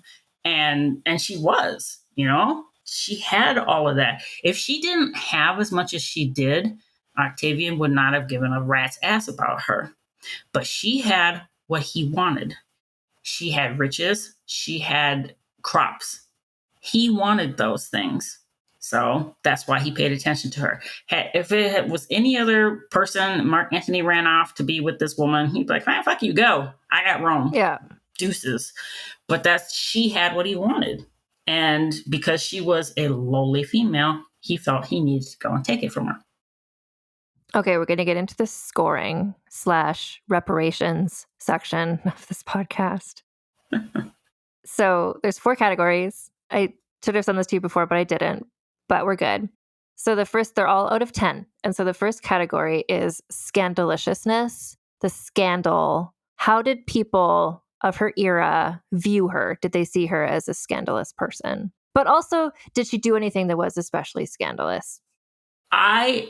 Honestly, I don't think she would rank super high on that, because I think that she just acted the way it was expected for someone in her position to act. I think in Egypt, it's kind of like, yeah, that's what a pharaoh does. I think in Rome, they're all like, what? A woman is talking? I don't think she didn't ever feel like she was doing something outside of what was her right, And I don't think that, with the exception of the Egyptians not liking her because she was part of the family that came and conquered them, overall, I don't think they really saw anything wrong with anything that she was ever doing.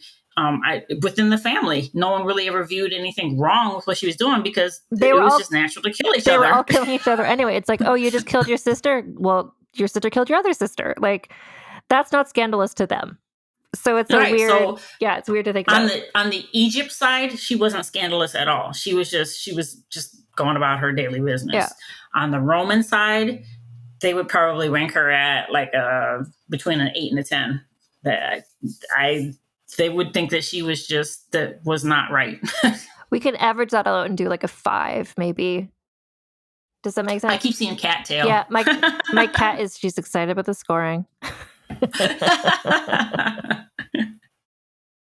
I've got this new, you can't see it. I have this microphone stand, so it's elevated, so she can just walk back and forth now, which thank God, because I used to just have my microphone on a pile of books, and she would try to walk back and forth and topple over all the books. So she likes to be involved. Yeah. Are you okay with a 5 for scandalousness? Because it's yes, because I don't think that she was. It was just day-to-day business for her. Yeah, which is so funny. But also that's why I like to judge it based on the culture that she's in. And in Egypt, they're just like, oh yeah, she married her brother, she killed her sister. It's like, yeah, no, it's just another Tuesday in ancient Egypt. But you also have to understand that how many of the actual just regular Egyptian people even knew any of that was happening. And none of them would. Yeah. They're just busy farming and whatever. And just trying to survive, just trying to keep their own kids alive. I don't give a damn about what's happening in that palace. I guarantee you 90% of the overall society in Egypt had no clue any of those people really existed. They knew there was a pharaoh, but that was it. All they know that he's called Ptolemy, but it's for the last 300 years, there's been a pharaoh called Ptolemy. Has it been the same guy? I don't know. Who cares? But versus, I think Rome was just oh my God, it's a woman and she's educated and has thoughts. Anyway, so I think a 5 just to balance out. She's shocking in one place and not in the other place. I agree. Okay. The next category is the scheminess. And I think she's going to score high here because she's always the scheminess. You need to thrive and not be murdered in her family. Exactly. You know what? I honestly, if she wasn't as scheming as she was, we wouldn't know she had even existed in history at all. She wouldn't have gotten to where she was. I got to give her a 9 on that, honestly. I would honestly give her sister a 10 because her sister seems like she was quite the rival. Her sisters were great. It was just kind of all of her sisters were great. But yeah, I think the scheminess, just to survive Egypt, but then also her schemes to I'm going to team up with Julius Caesar. Oh no, he's dead. Who am I going to choose? Mark Antony. She always had an angle. She always had a plan. And they basically all, the plans that she made, she did. Yeah. And that's the thing. If she didn't really feel confident in these plans she had, again, we probably wouldn't even know she existed because she would have failed the first time and Rome would have taken over and that would have been it. So I think that she has to rank high on that one because she not only came up with the scheme, but she 100% believed in herself when it came to those schemes. And that's got to rank her at least a 9, at least. I think I could go higher than 9. You think she can get a 10? 9.5? Let's do 9.5. I'm just thinking about, like, because all of her plans were great. And in scheminess, like, I include other, military plans or whatever. And, like, those are all great. But I'm just picturing this scheming of just sneaking around that palace to make the plan to usurp the power from her, like, siblings. Just all those eunuchs are around and they're just, like, stirring the pot. Like, who do you trust and who do you not trust? And I don't know. I just think, like, how did she even ever get any sleep? I would be afraid to close my eyes, honestly. Yeah. How do you? I don't know. Even if there's a guard outside your door, it's like, well, how do you trust him? Like, maybe you could trust him this morning, exactly. But now he's changed his mind at lunchtime. Like, how do you ever close your eyes? I would just be completely on edge at all times. I think she just, like, grew up in that scheming environment, seeing what her sisters were doing. And that just really gave her those tools for when she became queen to just kind of take it to the next level. And plus, it doesn't seem like her brothers were very bright. They're all called Ptolemy, and it's, like, good because none of them are different from each other. They're all just the same person. Yeah. It's like, oh, she just married her new, like, young toddler-age brother, Ptolemy. Great. Like, this is another Ptolemy. Like, who cares? Which is crazy. Not crazy, but it's just, like, the fact that, like, the whole dynasty started with Alexander the Great's friend, Ptolemy. But then, like, the most famous monarch of this whole dynasty is this woman. None of the Ptolemies. 300 years later, it's the woman that stands the test of time. No one remembers any of the Ptolemies. I couldn't tell you anything about them. And if you can't, then who can? Okay, the next one is her significance. And this would be significant. This is where I think I fell down initially. But I think her significance to modern people, but her significance in the time, how she affected people knew about her, did her actions how important were they? Like, where would you put her for significance? To be honest with you, in significance in Egypt, I would say probably would rank a little lower. Exactly. Because they just didn't. She was just the pharaoh that probably people didn't even realize Ptolemy had died however many years before that. It was just, I don't think she held a lot of significance with the overall Egypt. I think she had uber amount of significance in Roman society because of the hidden love and very shown hate that whole society had for her. There was, some people that secretly probably seriously respected her because of the intellect that she had. Cicero would not have been one of those people that would have openly said that he respected her, but I think he did have to have a certain level of respect for her because he respected intelligence above all else. And so I think that he did have some, maybe even slight jealousy of her. I don't know. But I think she held a huge amount of significance in Rome, offset by no one giving a damn in Egypt. Which is such a funny thing as well. But yeah, it's like, just the way that a person can make a country or a republic so obsessed. The parallel I'm going to make is just like the way that Great Britain can't let go of Meghan Markle. That woman didn't do anything to any of them. Cleopatra didn't do anything to Rome when she first appeared. She slept with Caesar. Well, honestly, who didn't? I mean, come on. Yeah. So she didn't do anything to any of those people, but they automatically built up in their minds how they needed to view her because she wasn't Roman. Yeah. Britain had built up in their minds how they had to view Meghan because she's not white. Even though she's way lighter than me and can pass for white probably in most places, they didn't like her because she wasn't, in their eyes, pure. So that's been just kind of human nature, apparently, that if you don't fit exactly what someone thinks you're supposed to, they're going to villainize you for the remainder of their lives and in whatever history books they can write for it. So that's why I think that she would rank so high on the scale of Rome. And I don't even want to say that I want to offset it with I don't think I would. Egypt. I think that she was so significant to Rome. And the same way lots of people are born in one place, but they're significant somewhere else. But then also the significance every year, it's like in the Spirit Halloween, it's like Cleopatra costume. It's like it's a name that everyone knows. Like she's got how many movies, how many TV shows? Yeah. I mean, I've even seen her as a character on cartoons. So, you don't see that with Caesar. You don't see that with Antony. No. You don't see it with Ptolemy. 1, 2, 3, 4, 5, 6, 7, 8, 9, 10, 11, 12, 13, 14. You don't see that. But you see it with her. You don't even see it with any of the previous Cleopatras. You don't see it with you don't see it with anybody but her. So I would have to honestly, I would give her a 10 on that because of how she has stood the test of time and significance overall around the world. Yeah. Well, and honestly, just thinking about I'm looking at my fridge because I've got these heroes of women's history, like magnets or whatever. And Cleopatra is one of them always, because whenever you get those sorts of things, Cleopatra is always there. But always. She's the one who's, I don't know if there's another woman in history who is that mainstream, well-known, really, unless you talk about Queen Victoria or something, but not even. Yeah. I'm thinking about your sons, although they're they're in your house, so I'm sure they've heard lots of Egyptian names and lots of historical names.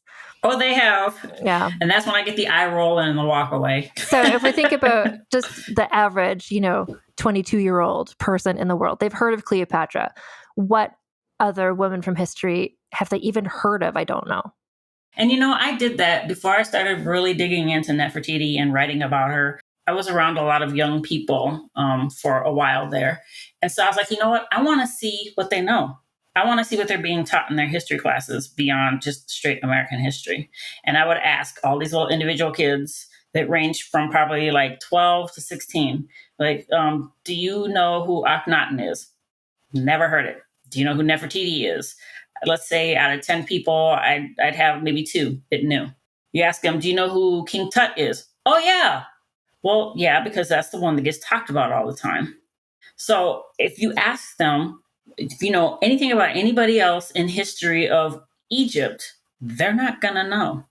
But you say Cleopatra, every single one of them knows. Yeah. Everyone. Whether they've got a history geek like me for a mom or not, you're going to know Cleopatra for some reason or another. And that is just amazing to me that this person that was considered to be an insignificant temptress to them, you probably wrote something about her, you Roman scholar dude, and your scrolls burnt up somewhere. No one knows you existed, but guess what? That little bitch that you didn't like, we're still talking about her today. I love how angry that would make Octavian. If you could go back in time and tell some of these people how some of these things have worked out, oh God. That she, out of this whole situation and all the names we've just said, the only 2 that Cleopatra, I think almost everyone has heard of. Julius Caesar, maybe a bit less, but still. Octavian? No. No. Cicero? No. I know my dad is not into studying anything but the Bible. He's a reverend. I'm a pastor's kid. That's religion is all there is to existence, apparently.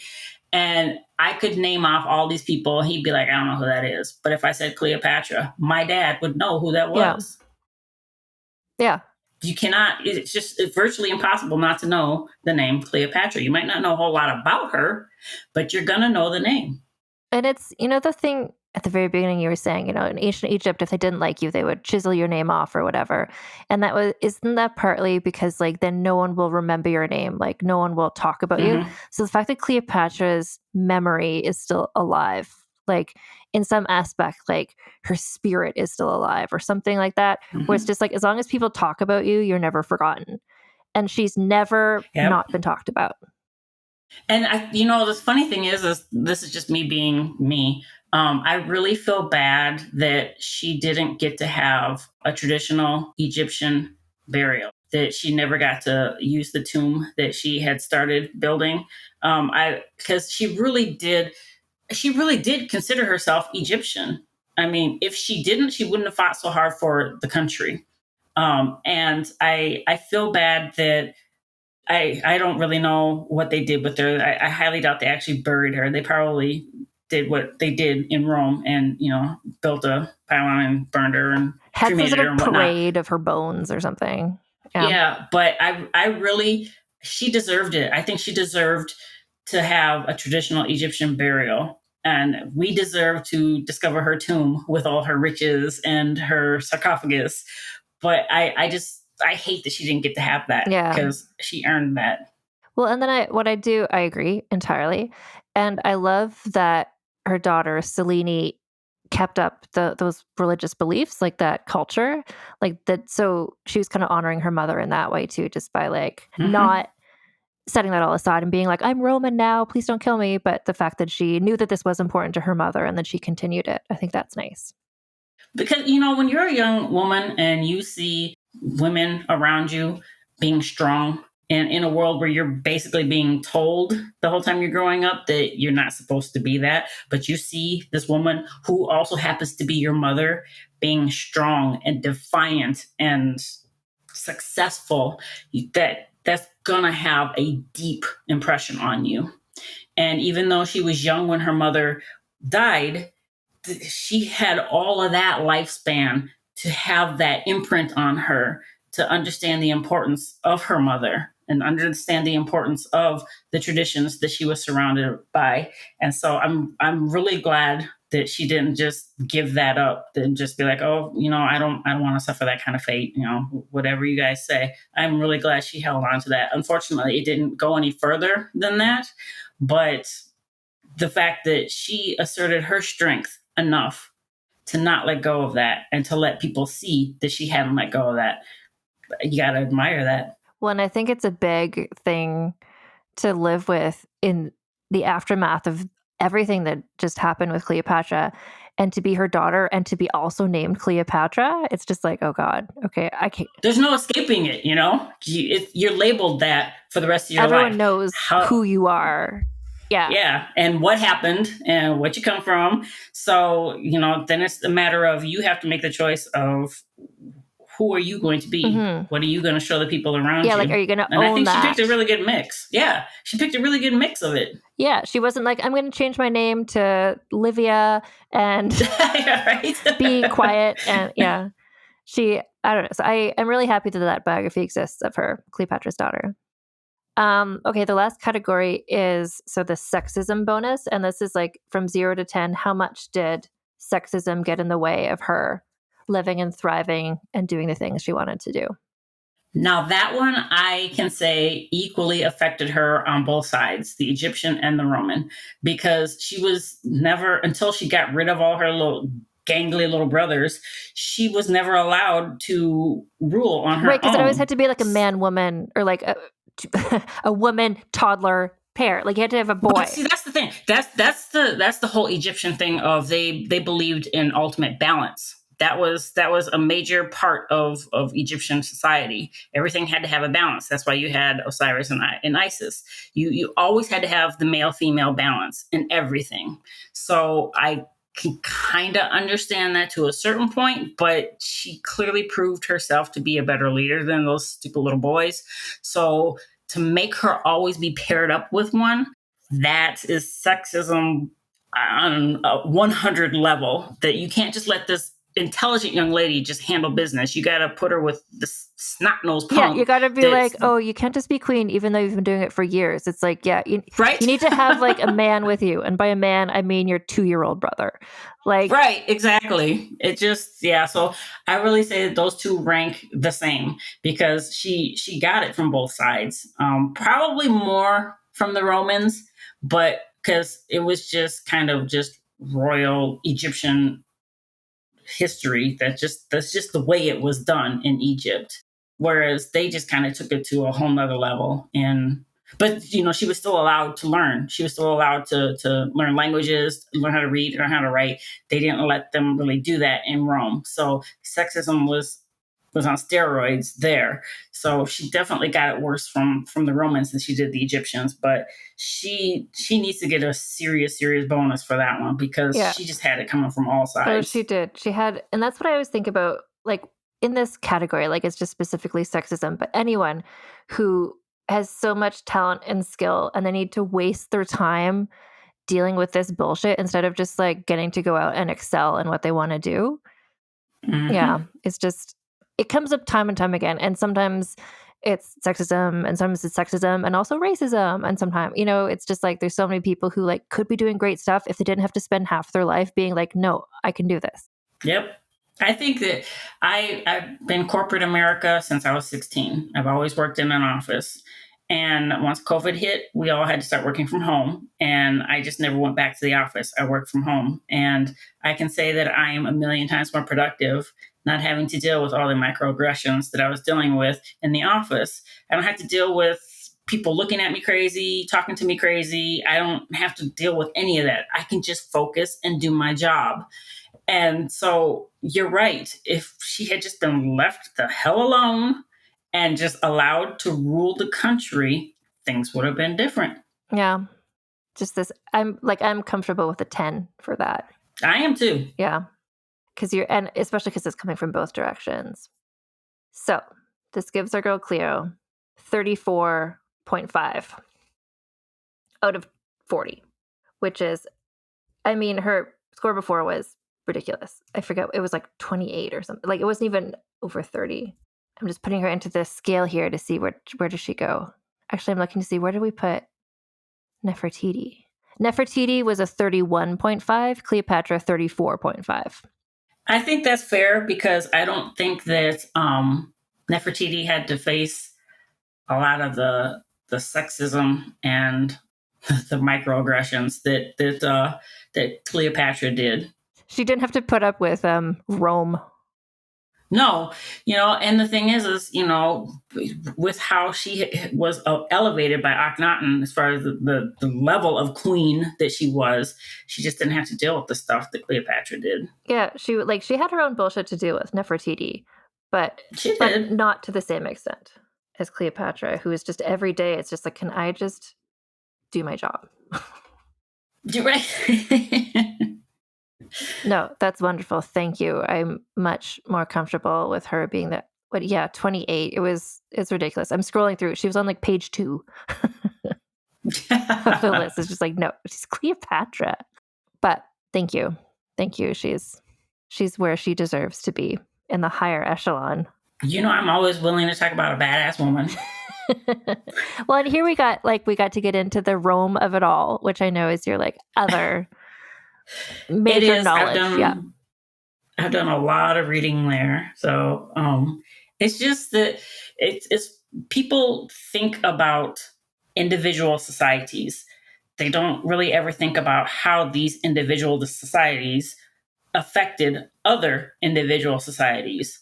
And Egypt and Rome, period, so deeply intertwined with so many other societies. And either they were working with them or they were trying to conquer them. And, Alexander was a menace. He was going out trying to claim everything for himself. But that mentality has always been around, where everyone always wants to have everything for themselves. So, we talk about Egypt individually. We talk about Assyria individually. We talk about Mitanni individually. We talk about Nubia individually. We talk about all that individually, but they all had such a major role in everybody else's lives. And if you really look at it in that way, I'm honestly surprised that humanity has lasted as long as it has. It's baffling. I know. Yeah. Because there's been good things about merging, but there's been way more bad things about merging.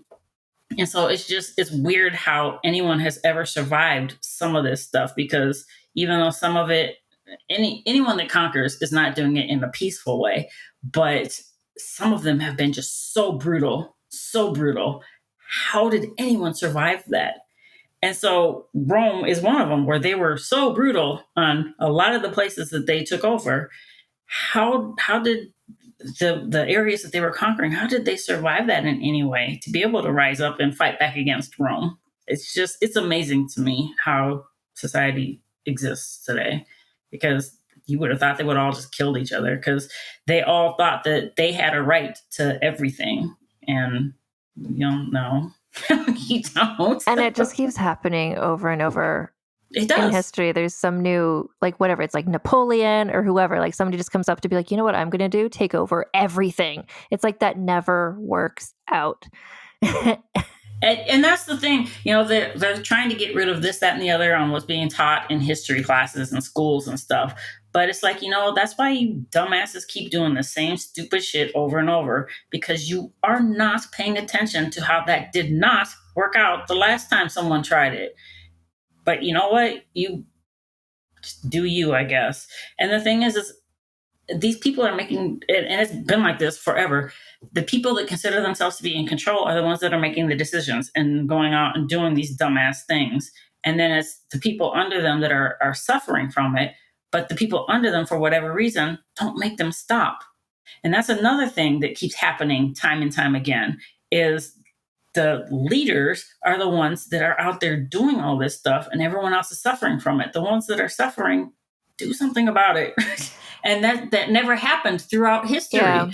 I won't say never, but it rarely happened throughout history where the people that were suffering rose up and said, you're not doing a good job. We got to get rid of you. Yeah, and it's happened so few times successfully that, you can list them. It's like the Haitian Revolution, like that happened. Like, I'm trying to think. It's so rare and so unusual. And I think part of it is like when we're thinking about like in ancient Egypt times, like, these farmers were pictured, they're like, I don't know who the pharaoh is, whatever. I'm just like doing my job. It's like they're doing this backbreaking work and they're so tired at the end of the day. Like, how are they going to go to a meeting? How are they going to like learn that they have rights? How are they going to organize? And that benefits the elites to keep them exhausted so that they can't organize. And that's still the case today. It is. It's happened to every society throughout history. And, fine, so you don't want to teach about the uprisings, but, you need to teach about your defeats, because your defeats are going to keep happening because you only want to focus on one small area where you might have been in power, but that's not quite how it is now. So good luck to you, because I'm waiting to see what's going to happen in the next 15 years, where if society keeps trying to suppress this, that, and the other, who's going to get fed up? Yeah. That was the whole point of the civil rights movement. Black folks got fed up. They had someone that stepped up and said, you know what? Let's get this organized. They rallied behind those individuals, and they got what they were working for to a certain extent. What's going to happen in the next 15 years? You guys going to keep trying to suppress society? Well, in today's world, we have way too much information available to us. Back in the day, like in ancient Egypt, they had no information available to them on what was happening. Like I said, they were out there working their butts off in those fields, and all they wanted to do was go home, eat, go to bed. And there's no way to like spread information back then either. It's like there wasn't a newspaper written on a papyrus scroll that you can that someone's riding on a horse to bring this stuff to you, because most of them probably hadn't even seen horses. They all had cattle. Yeah. So it's like, it's just things happened the way they did back then, and they probably had to happen that way because just the difference in advancements in everything, you just didn't have it back then. And there weren't as many people back then either. So just in general, there just weren't as many. The human population just wasn't as large. Mm-hmm. So people just focused on, this is my world. That's it. It's not like that now, but they're trying to make it like that now. And that's one thing you're not going to be able to go back on, because we've got too much available. Well, no, and especially I think too, so much of it has to do with education. Like Cleopatra, she learned these languages. She went out on the streets, she saw what was going on, and that helped her understand things. Versus if somebody's not educated, then they don't know what is happening. They don't know that there's other possibilities. They don't know that there's other countries where things are different. But now, and so now like the overall standard of education is higher now than then. But then you see the stuff where it's like, oh, let's stop teaching this and this and this. It's like, you want to keep people ignorant because then they don't know any better. But you cannot claim ignorance. Back then, they could claim ignorance because the information wasn't available. We've got too much information available to us and too many ways to get to it. True. You can't claim ignorance anymore. I mean, show me a 12-year-old out there that doesn't have a damn cell phone. Well, last time I checked, unless your parents just completely lock that phone down, you're going to be able to find whatever you want using that cell phone. I know. Or you get on the internet on your laptop. I mean, I don't think there's any parent on this earth that can lock their stuff down enough for a kid can't find what they're looking for. So what's the point of like, let's ban books? It's like, who reads a book at that age anymore? They look at what's that going to do? Like, okay, they can't get a book, but they have their phone. Like they have the internet. And I think that that's a major thing to think about when you had downfalls back in the ancient time is they just had lack of information and they had lack of ability to get that information out there. So, someone could have heard something about someone 5 years ago and they haven't heard an update on it since then. Well, then all of a sudden they hear that person's name again, like, oh, well, they did such and such, so I'm going to fight against them. Or they could have completely changed it to somebody completely different 5 years later. But with that lack of information, lack of ability to get it out there, I think contributed to a lot of losing battles, a lot of not making the right decisions on different political stances on things because the information just wasn't available. It wasn't possible. And so I don't know how much that would have affected Cleopatra because she seemed to have a pretty good system of spies to get the information to her. However, it's not like someone could pick up the phone and tell her. So if someone was in Rome and they saw something happen, they write it down on a scroll and it takes 5 months to get it back to her. Well, what's happened in that 5 months since that scroll was written? No, exactly. And that's what's so impressive to me about her. But I will say about like the others, Julius Caesar, etc., and the men, like to be able to do a good job of staying on top of your shit when it takes months to get information from place to place. Mm-hmm. Like, yep. And if you were landlocked, okay, fine. So put someone on a horse. They get to the next camp. They hand it off to someone with a fresh horse. They get it to the next. But you could not get to Egypt without sailing there. So how long did it really take for them to get information about stuff to make informed decisions? That would have made warfare back then extremely difficult.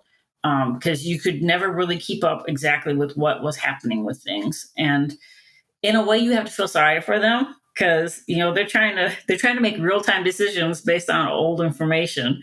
And so that's always going to work against you. And so I think Cleopatra, as someone in today's world, would be the ultimate queen of everything. Yes, I think if she didn't have, just imagine like if she didn't have to deal with like the patriarchy and stuff, but if also there wasn't war going on, like what would she might have been like a scholar, or she might have, like what would she have done if she didn't have to spend all of her time just like dealing with Rome, like and murderous siblings, and kept her pretty busy. That in and of itself is a full-time job. No, that's true. But yeah, I agree. I think if she's around today, I think she'd be like CEO, but also just like, I don't know. I agree. I think she'd be doing all the things and she'd be excelling because if she has this like charisma, like she's going to get those investors. She's going to get people to support her. She's going to get people to follow her. Like, yeah. Yeah. It would be interesting to be able to bring some people from the past to today's world and just have them just automatically caught up with how society works today. Don't be stuck in how things were back then and just see how they would thrive. Because if you could thrive back then, good Lord. Oh my God. the like whatever, she was 40 or something when she died. It's just like, good job. Like that's a long time to survive with all the stuff she had going on around her. I can't imagine. I can't see anyone else in that situation doing any better than she did, basically. Agreed. Based on what she had to work with, the information she got, whenever she got it, I honestly don't think anyone could have done any better. Yeah. Cleopatra, a real one. Thank you so much, Gina. And I just want the listeners to know that you are going to be coming back soon. We're going to be talking in another extended Anne and Gina length episode. It might have a part 1, part 2. We'll see. Oh, I'm down for part 3 if needed. I'm going to block off the whole day and we'll just right. we'll just see how it goes. But yeah, we can't say what it's about. But yeah, it's about one of the things that you know a lot about. Oh, and I am greatly looking forward to that conversation. I always love geeking out with you. It's so much fun. And then it's funny. And then I post it and I'm like, oh God, people listen to that. Sorry, folks. I don't mean to drone on. All right. Thank you. Thank you so much for joining me again. And I can't wait until we have our next chat, which will be pretty soon. Until next time, friend.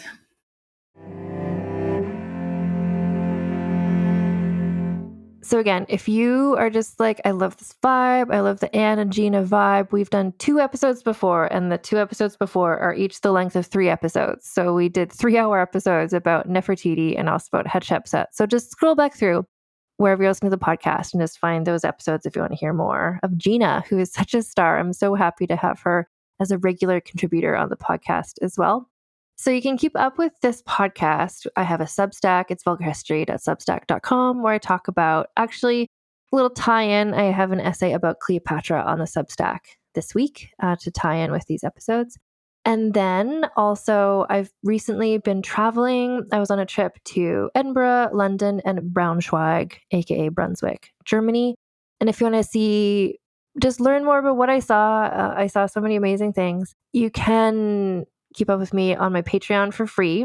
So you can become a free member of my Patreon. So that's at patreon.com/AnnFosterWriter. And that's where I've been posting blogs and vlogs and just lots of responses about all the things I've been seeing on my incredible trip, including when I saw llamas. So again, patreon.com/AnnFosterWriter. Become a free member to see all my travel posts. And then also once you're there, you can also choose to support the podcast on Patreon financially. So if you pledge at least $1, just $1, and I'm not sure if that's a Canadian dollar or a US dollar. But anyway, whichever it is, you get early ad-free access to all episodes of this podcast. So if you want to listen to the past episodes with Gina Berry, 3-hour episodes, you don't want it to become like 3 hours and 5 minutes because of advertisements. You can listen to it ad-free by becoming a Patreon paid member for $1 a month. If you become a member for $5 or more a month, you get access to also bonus episodes of Vulgar Peace Theater, which is where I talk about costume dramas with Alison Epstein and Lana Wood Johnson. And then we also do episodes called So This Asshole,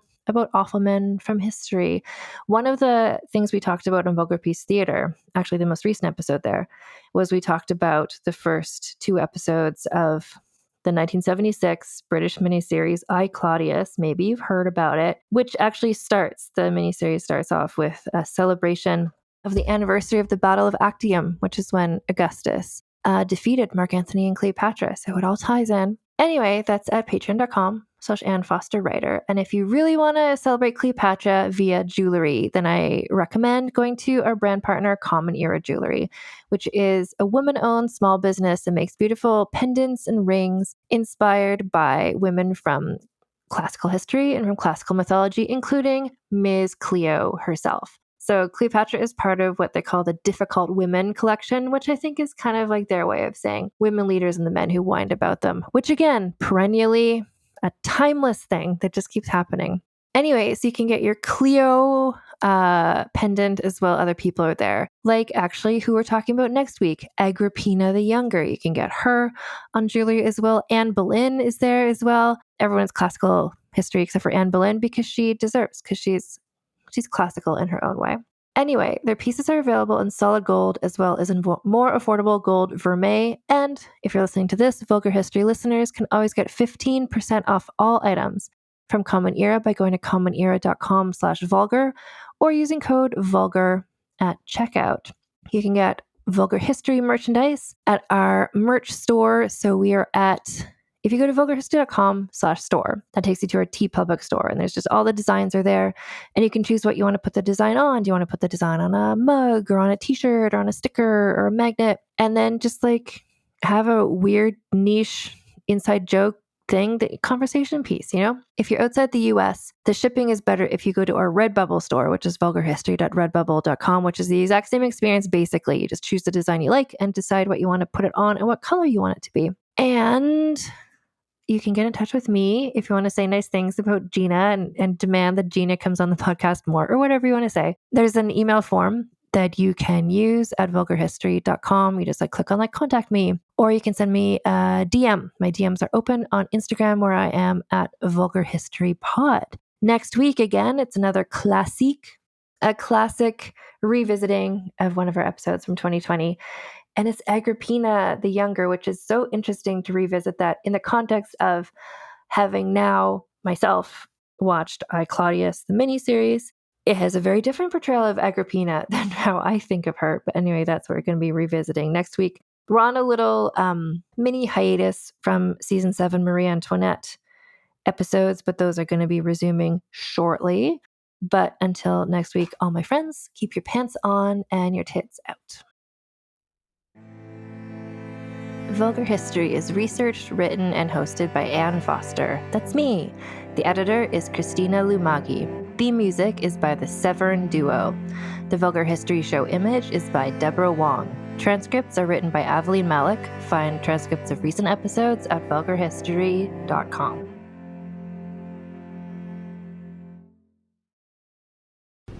Talmor, Sheshin Magachi. Talmor is my home.